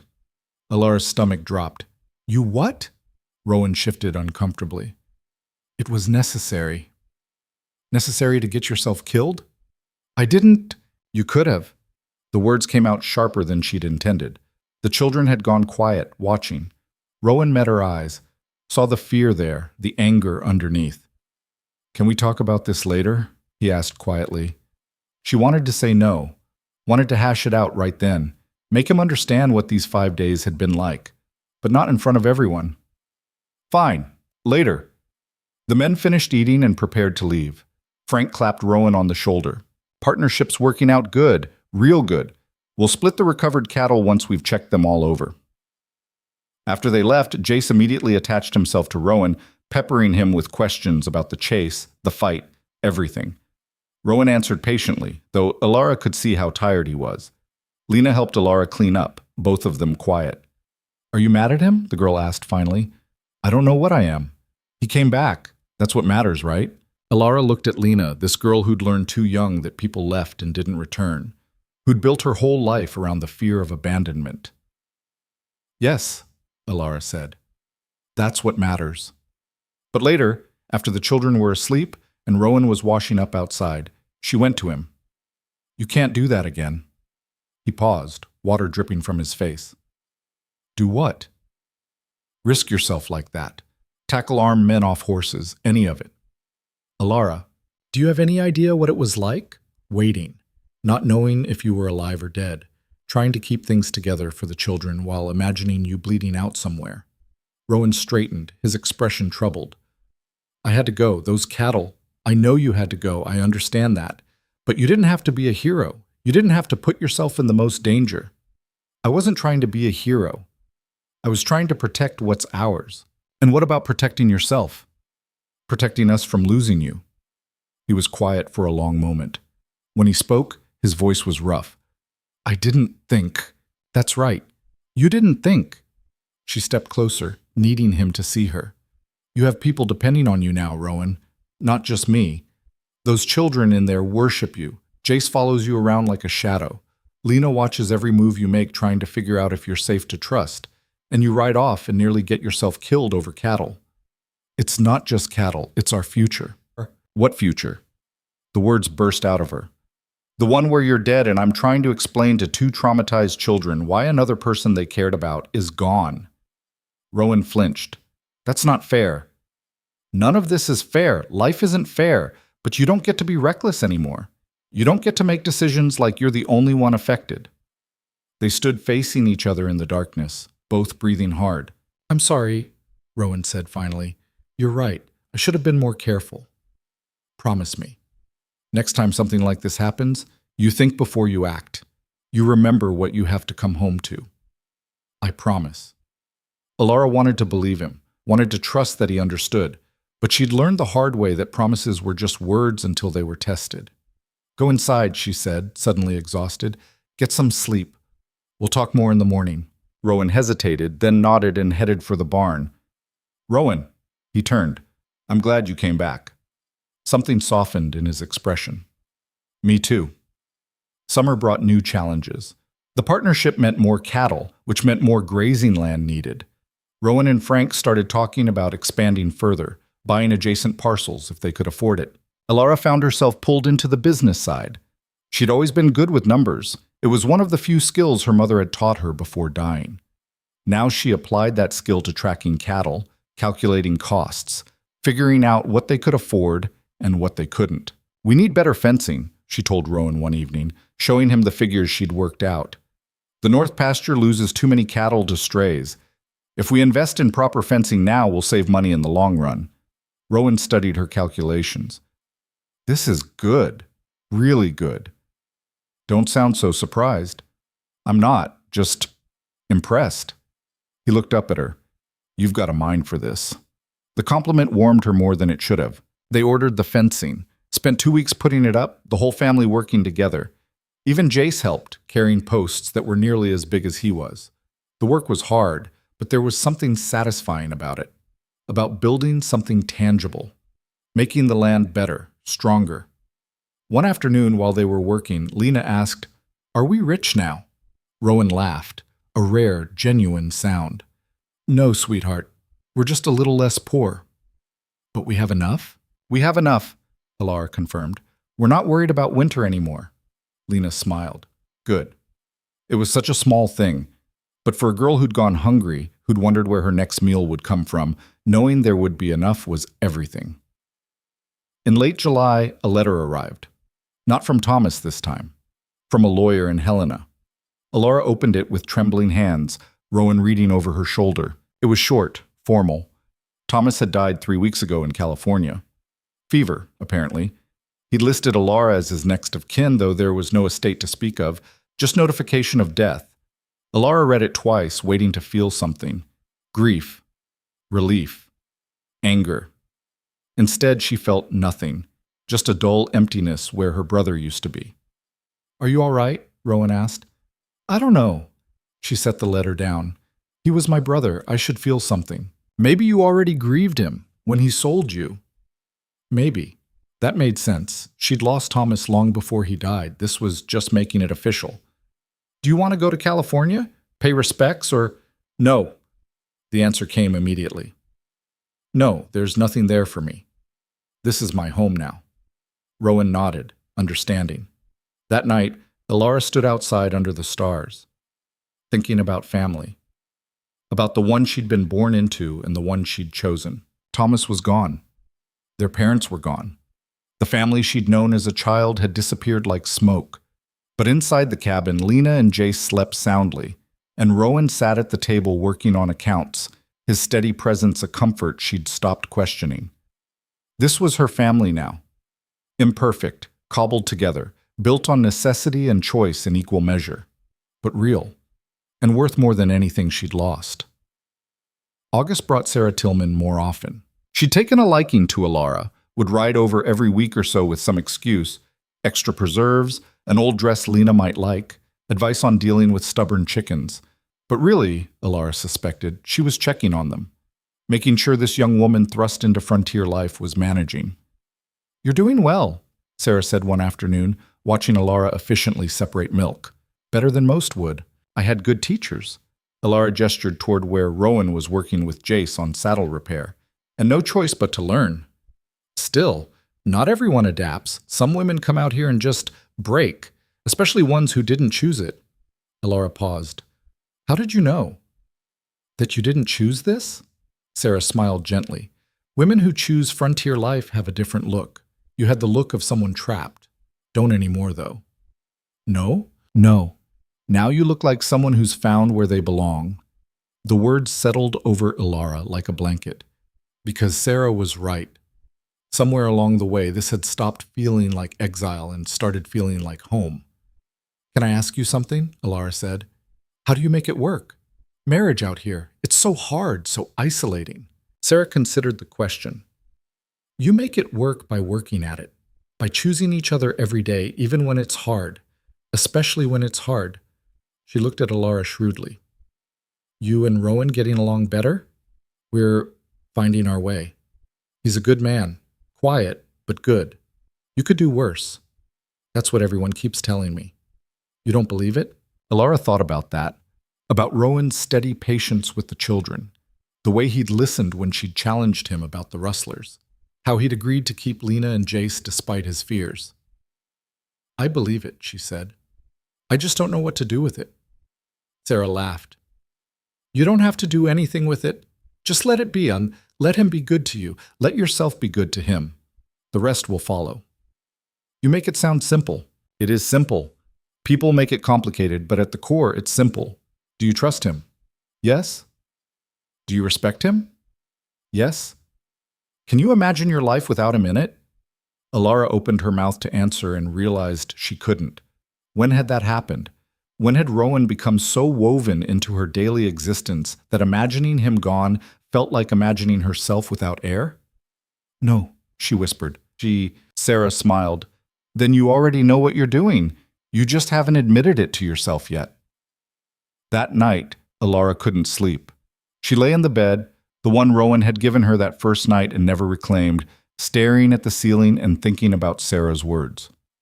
Can you imagine your life without him? No, she couldn't. But that terrified her, because needing someone meant they could hurt you, could leave, could die chasing rustlers or get kicked by a horse or any of the 1,000 ways people died out here. A sound from outside pulled her from her thoughts. Footsteps.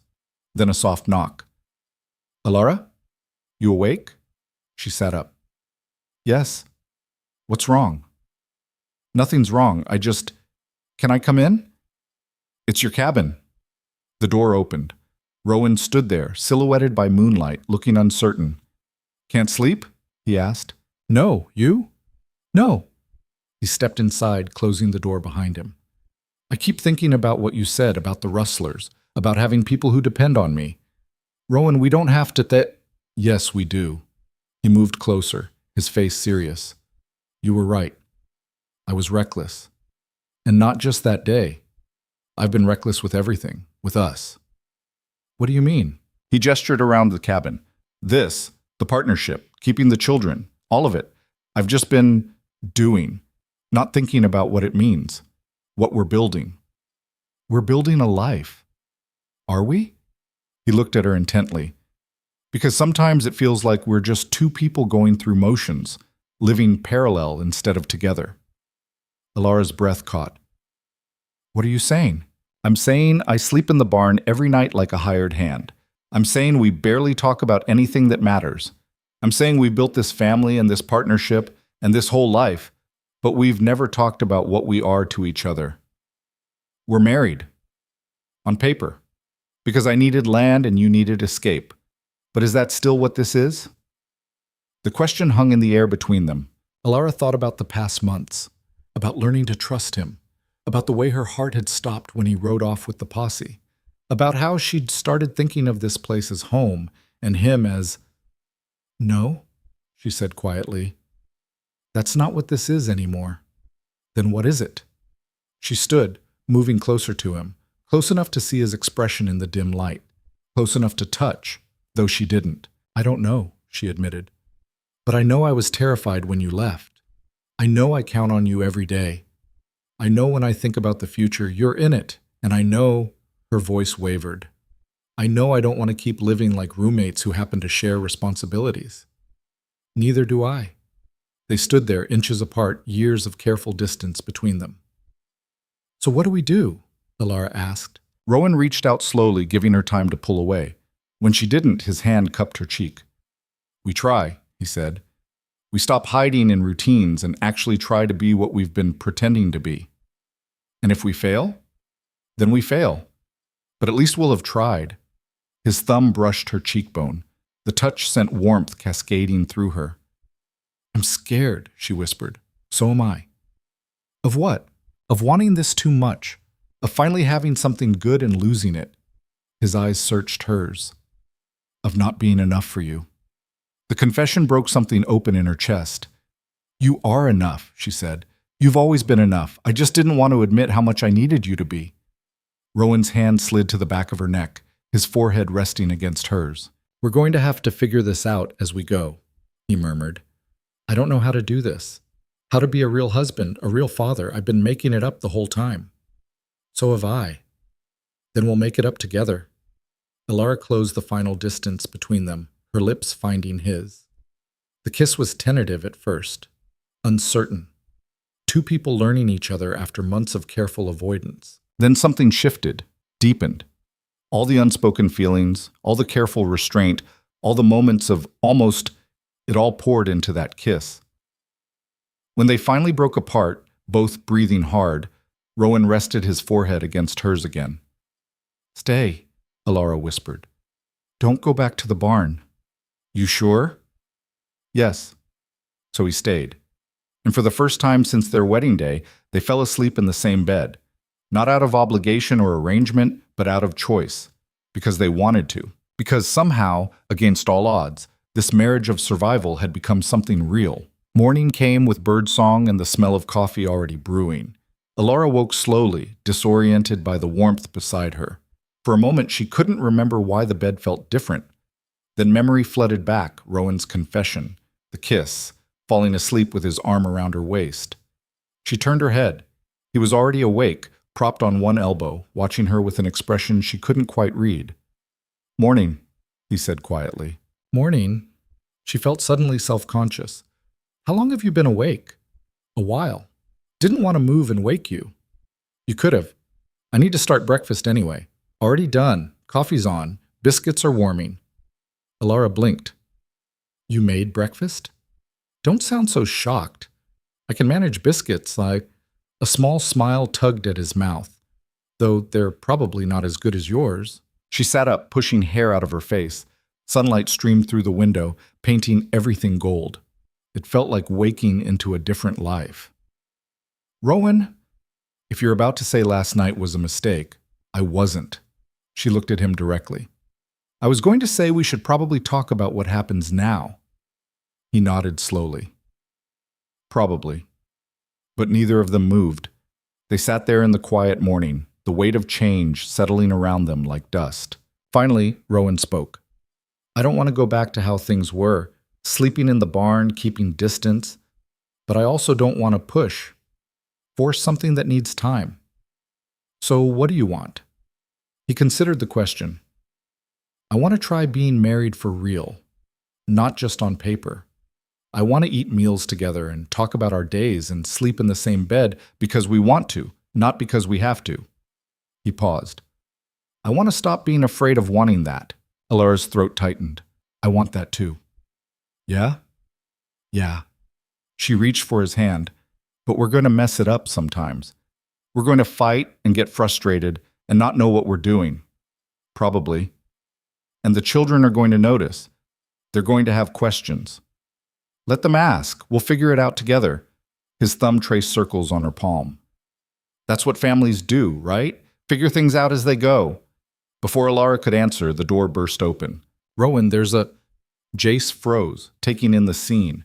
Rowan and Alara in bed together, clearly just waking up. His eyes went wide. Oh.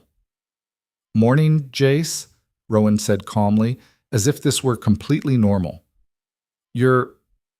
You slept in here? I did. How come? Rowan glanced at Alara, then back at the boy. Because this is where I belong, with my wife. Jace processed this, his young face serious. Then, does this mean you're staying for good? Not going back to the barn? If that's all right with you and your sister. A grin split Jace's face. It's all right with me. Lena said you should have been sleeping in here all along anyway. She said it was weird that you didn't. Alara laughed despite herself. Did she now? Uh-huh. She said married people are supposed to... He paused, clearly trying to remember the exact words. Act like they actually like each other. Smart girl, Rowan muttered. So what did you need? Alara asked. You came running in here about something? Oh, right, there's a wagon coming up the road. Big one, with people. Rowan was out of bed immediately, moving to the window. Alara joined him, peering out at the approaching wagon. It was indeed large, covered with canvas, pulled by 4 horses. And perched on the driver's seat was a woman Alara had never seen before. Middle-aged, sturdy-looking, with graying hair pulled back in a severe bun. You expecting someone? Alara asked. No. They dressed quickly and went outside. Lena was already there, standing near the porch with her arms crossed, watching the wagon approach with suspicion. The woman brought the wagon to a halt and climbed down with practiced ease. She looked them over with sharp eyes, taking in the cabin, the children, Rowan and Alara standing close together. This the Hale homestead? She asked. It is, Rowan confirmed. Can we help you? Name's Margaret Porter. I run the Territorial Children's Welfare Office out of Helena. She pulled papers from her bag. Got a report about 2 children living here. Lena and Jace Morrison. That them? Alara's stomach dropped. Lena had gone pale, her hand reaching for Jace automatically. Who reported them? Rowan asked, his voice carefully neutral. Anonymous tip. Someone passing through, sounds like. Said you had children here who weren't yours, wanted to make sure they were being properly cared for. Margaret's eyes swept over Lena and Jace. Are they? Of course they are, Alara said, her voice sharp. They're part of our family. Family? Margaret pulled out a pencil, making notes. But not legally adopted, I'm guessing? No formal paperwork? We found them nearly dead in the woods, Rowan said. We took them in, nursed them back to health, gave them a home. Seemed more important than paperwork at the time. I'm sure it did, but the law requires proper documentation for orphaned children. We need to ensure they're in suitable environments. She looked at the children again. You too. Come here. Lena didn't move. Jace pressed closer to his sister. They're scared, Alara said. They're scared because they don't know me. That's normal. Margaret's tone softened slightly. I'm not here to hurt anyone, just need to ask some questions, see how things are. If everything's good, we'll file the right papers and that'll be that. And if you decide things aren't good, Rowan asked, then I take them back to Helena, place them with a certified family or in the children's home until proper placement can be found. No. The word came from Lina, fierce and sudden. We're not going anywhere, Margaret turned to her. Sweetheart, I know this is scary. You don't know anything. Lina stepped forward, her small frame vibrating with intensity. You don't know what it was like before. You don't know what Alara and Rowan did for us. You don't know. Then tell me. Lina looked back at Alara, her eyes desperate. Alara nodded encouragingly. The girl took a breath. We were starving. Our pa left us and we had nothing. No food, no shelter. Jace was dying. He had fever so bad I thought... Her voice cracked. I thought I was going to lose him. Then Alara found us. She brought us here. They saved us. I see. And since then, they treat you well? They treat us like we matter. Lina's hands clenched into fists. Rowan teaches me and Jace things. How to work the land, how to fix things. Alara makes sure we eat, makes sure we're warm. They gave us a home when we had nothing. Do they ever hurt you, hit you, or... No, Jace burst out. Never. Rowan's nice. He carved me animals and showed me how to ride, and he never yells even when I mess up. And Alara tucks us in and tells us stories and makes good food. They're good. Margaret wrote all of this down, her expression unreadable. Then she looked at Rowan and Alara. May I inspect the premises? Of course, Alara said, though her heart was racing. They showed Margaret everything. The cabin, the new addition they'd built for the children, the garden, the livestock. Margaret asked questions constantly about food, education, discipline, future plans. You planning to officially adopt them? She asked. Rowan and Alara exchanged glances. They'd never actually discussed it. The children had just stayed, become part of the family without formal declaration. Yes, Alara said firmly. We want to adopt them, both of them. The process takes time, background checks, home visits, legal fees. We'll do whatever's necessary. Margaret made more notes. Then she sat down at the kitchen table and gestured for everyone to join her. Here's the situation, she said. By the letter of the law, you should have reported finding these children immediately, should have brought them to proper authorities. Keeping them without filing papers, that's problematic. Alara felt Rowan tense beside her. However, Margaret continued, I can see they're healthy, happy, being cared for. And from what they've told me, you likely saved their lives. She tapped her pencil against her notepad. So here's what's going to happen. I'm filing an emergency placement order today. That makes you their legal guardians temporarily. Then we start the adoption process. I'll need to do follow-up visits every few months until it's finalized. Can you agree to that? Relief flooded through Alara so suddenly she felt dizzy. Yes, absolutely. Understand this is a commitment. You're taking on full responsibility for 2 children, their well-being, their education, everything. If at any point I find they're not being properly cared for, they will be, Rowan said. We'll make sure of it. Margaret studied them for a long moment. Then she nodded. I believe you will. She pulled out forms. Let's get started on this paperwork. It took hours. Margaret was thorough, asking for every detail, how they'd found the children, their medical history, their current routine.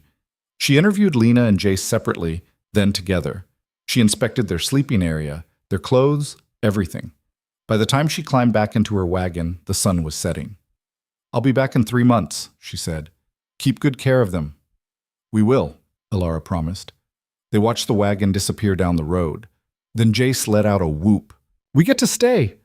Lina was crying, quiet tears sliding down her cheeks. Alara pulled her close. You okay?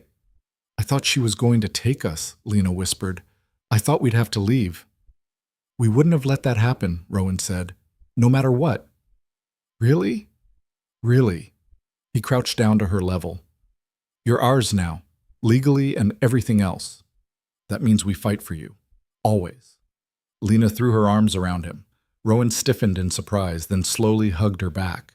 Over the girl's head, his eyes met Alara's. She saw her own emotion reflected there, fear that had turned to relief, relief turning to something deeper, purpose, commitment, family. They were really doing this. The next months passed in a blur of work and paperwork. The adoption process was even more complicated than Margaret had indicated. Background checks required trips to town for interviews. Legal fees ate into their savings. There were forms for everything: health records, financial stability, character references. Frank and Sarah Tillman provided glowing references. So did the shopkeeper in town, the doctor who'd examined the children, even the preacher who'd married Rowan and Alara. Through it all, they kept working. The partnership with the Tillmans continued to grow. They expanded the herd, bought additional grazing land, hired 2 ranch hands to help with the increased workload. Money wasn't plentiful, but it was steady. Enough to plan for the future instead of just surviving day to day. Alara started teaching Lena and Jace properly: reading, writing, arithmetic.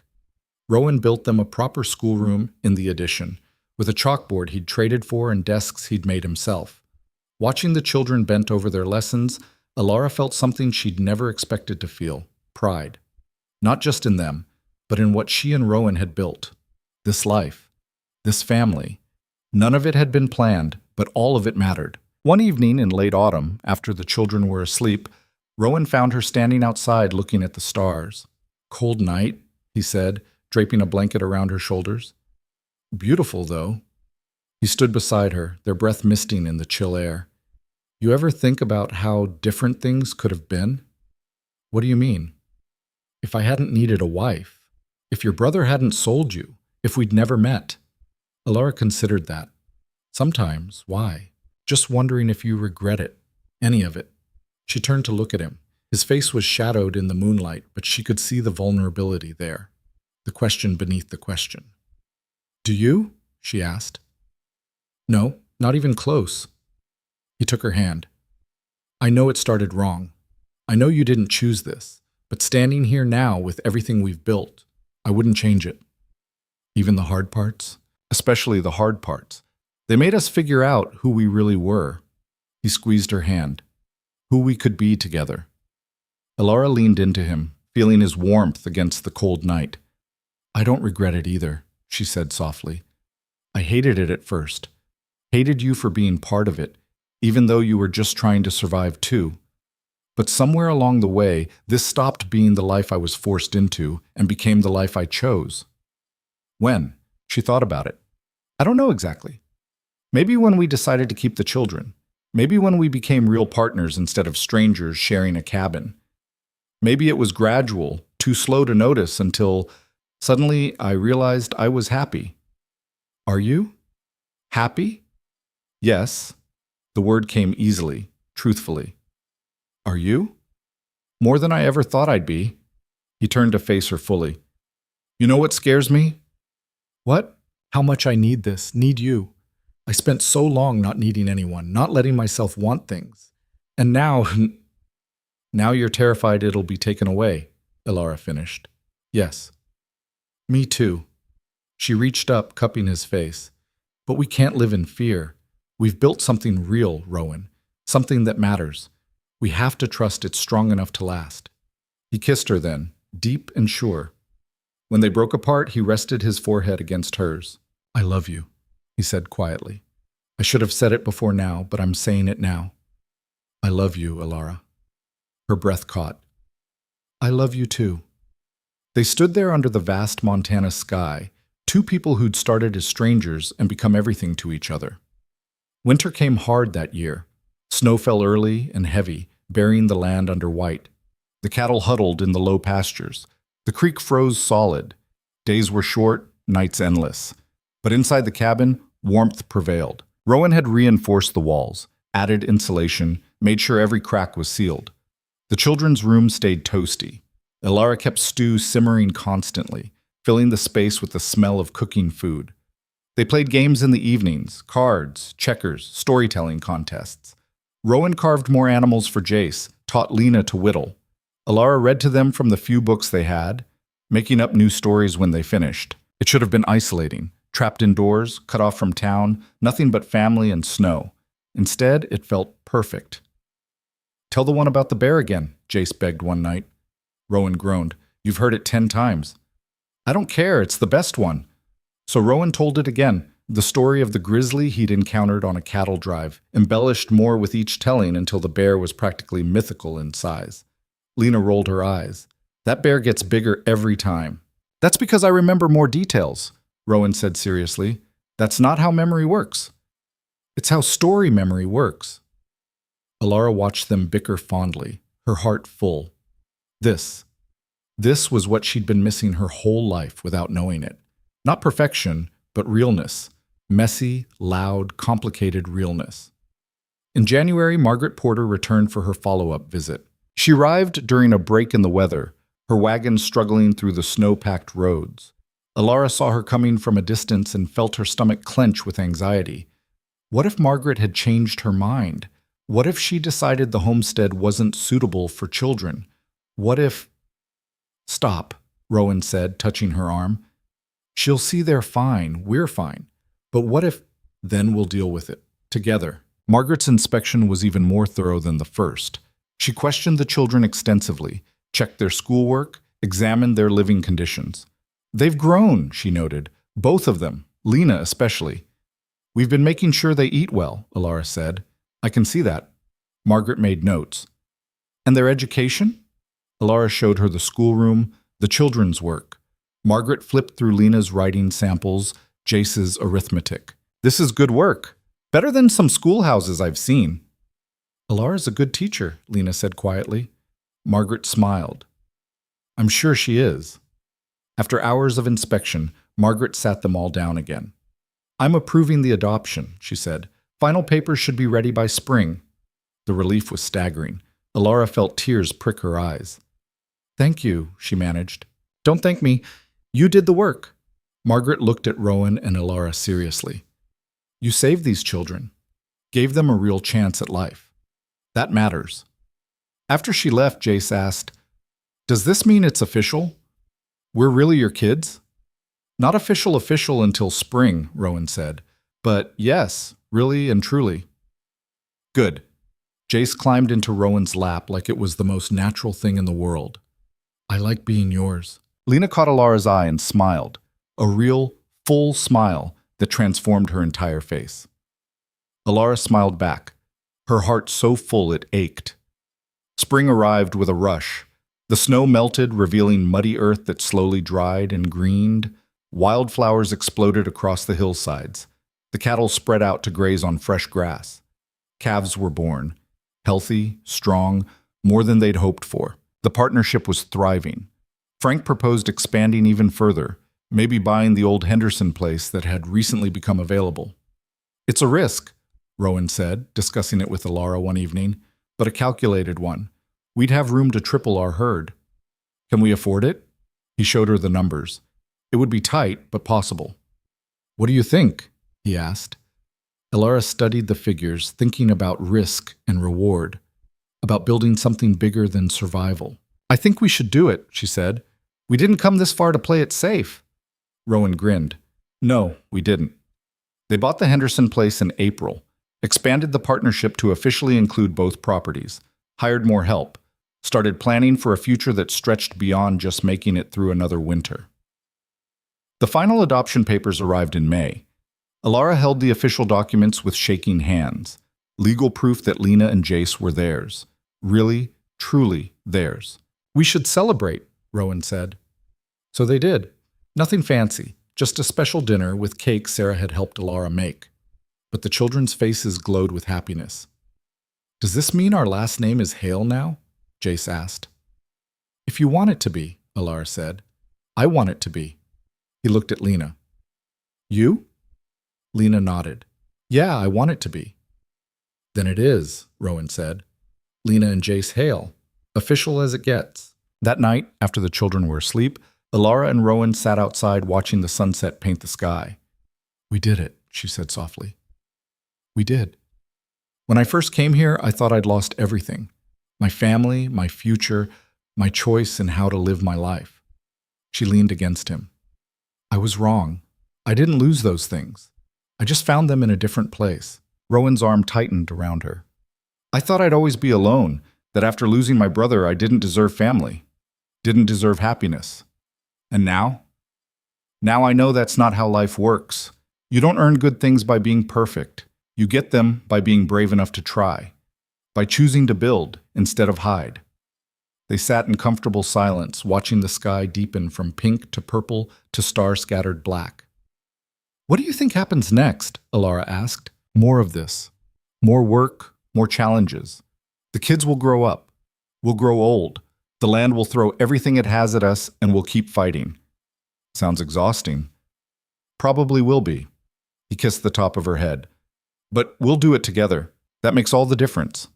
Time moved forward the way it does on the frontier, measured in seasons and cattle drives and children's growth. Jace shot up like a weed, all gangly limbs and boundless energy. By age 10, he could rope as well as most grown men. By 12, he was helping run the cattle. By 15, he was talking about expanding into horse breeding. Lena grew quieter, but stronger.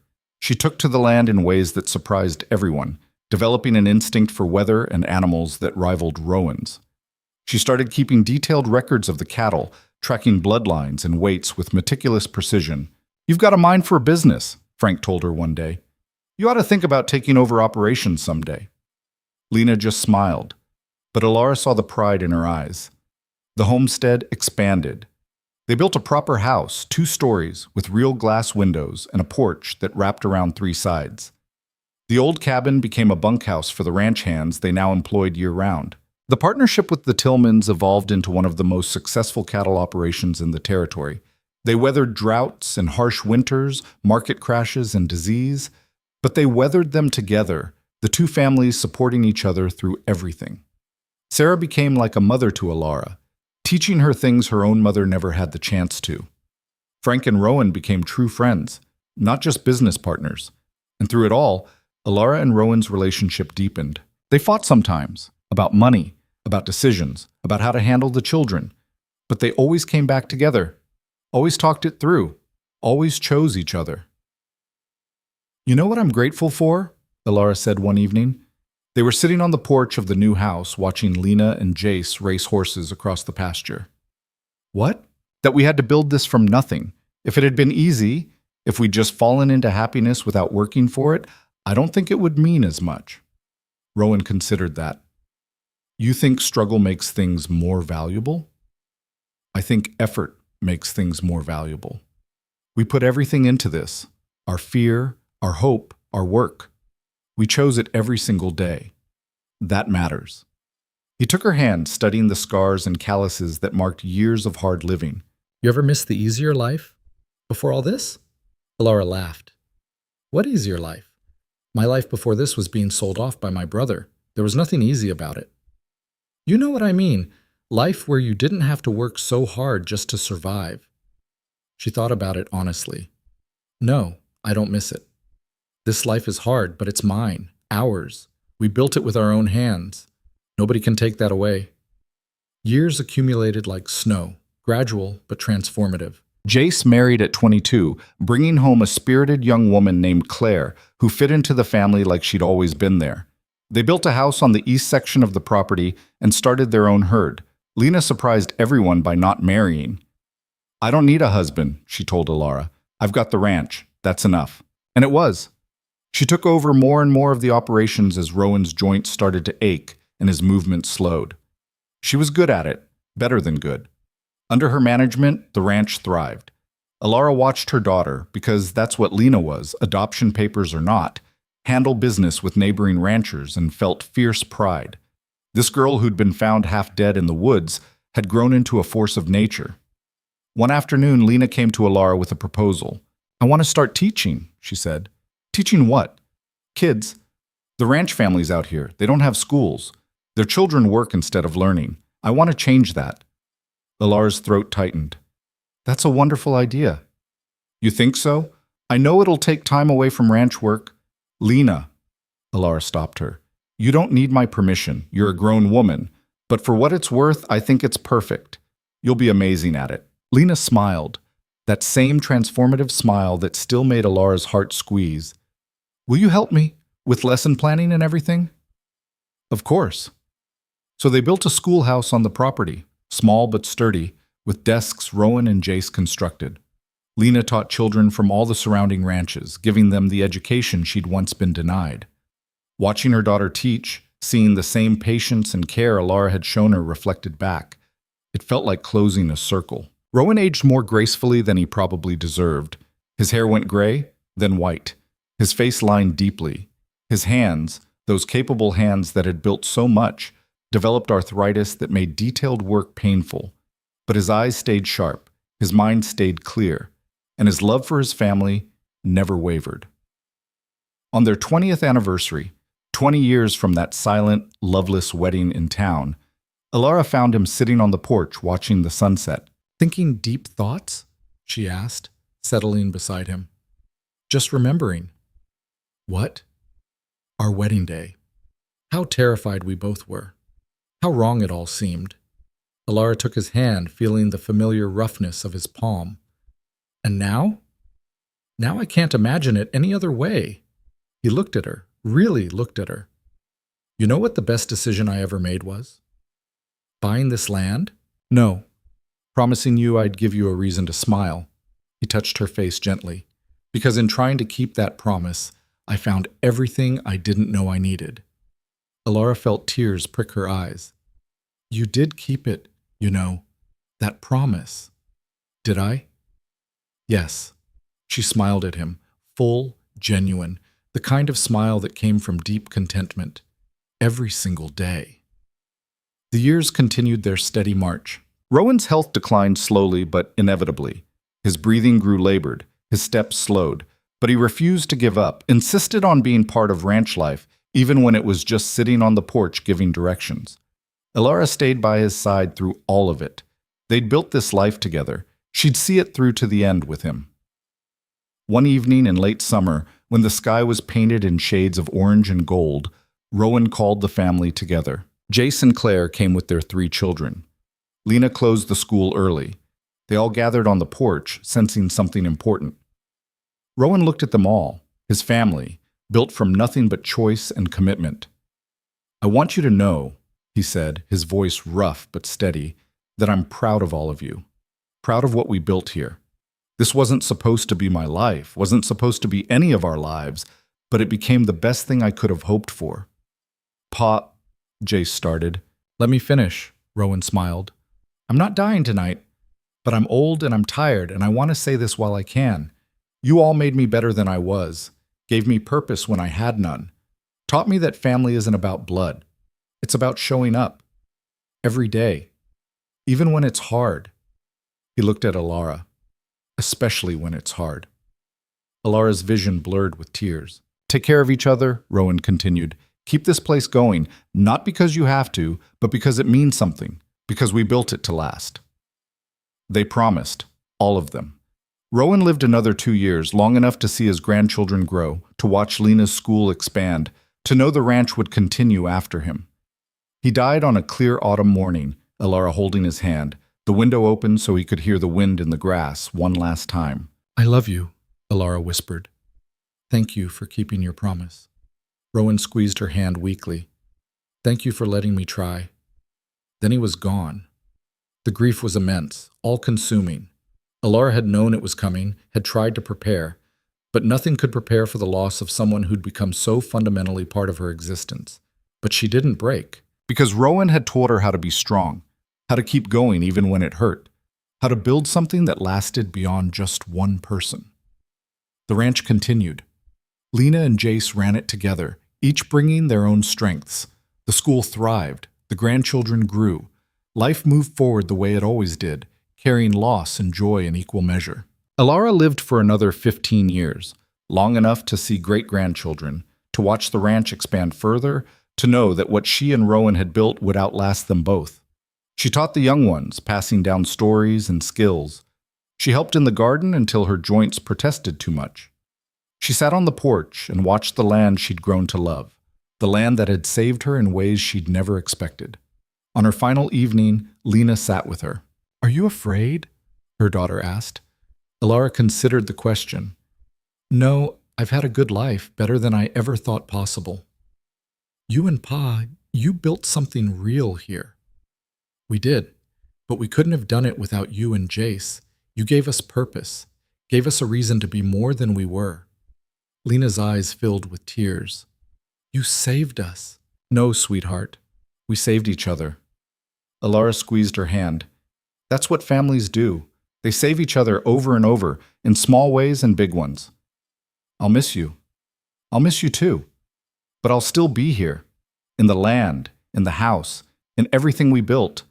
That doesn't disappear just because I do. That night, with the stars bright overhead and the familiar sounds of the ranch settling in for evening, Alara closed her eyes and let go. And somewhere she could swear she heard Rowan's voice. I kept my promise, she whispered to the darkness. I found my reason to smile. The ranch stands still, generations later. The original cabin is preserved as a historical landmark. The house Rowan built has been expanded and modernized, but the bones remain the same. The school Lena founded still operates, teaching children who worked the land their ancestors claimed. And on the porch, where Rowan and Alara spent countless evenings watching the sunset, there's a plaque. It reads simply, "Here stood two people who chose to build instead of break. May we all be so brave." Because that's what they did in the end.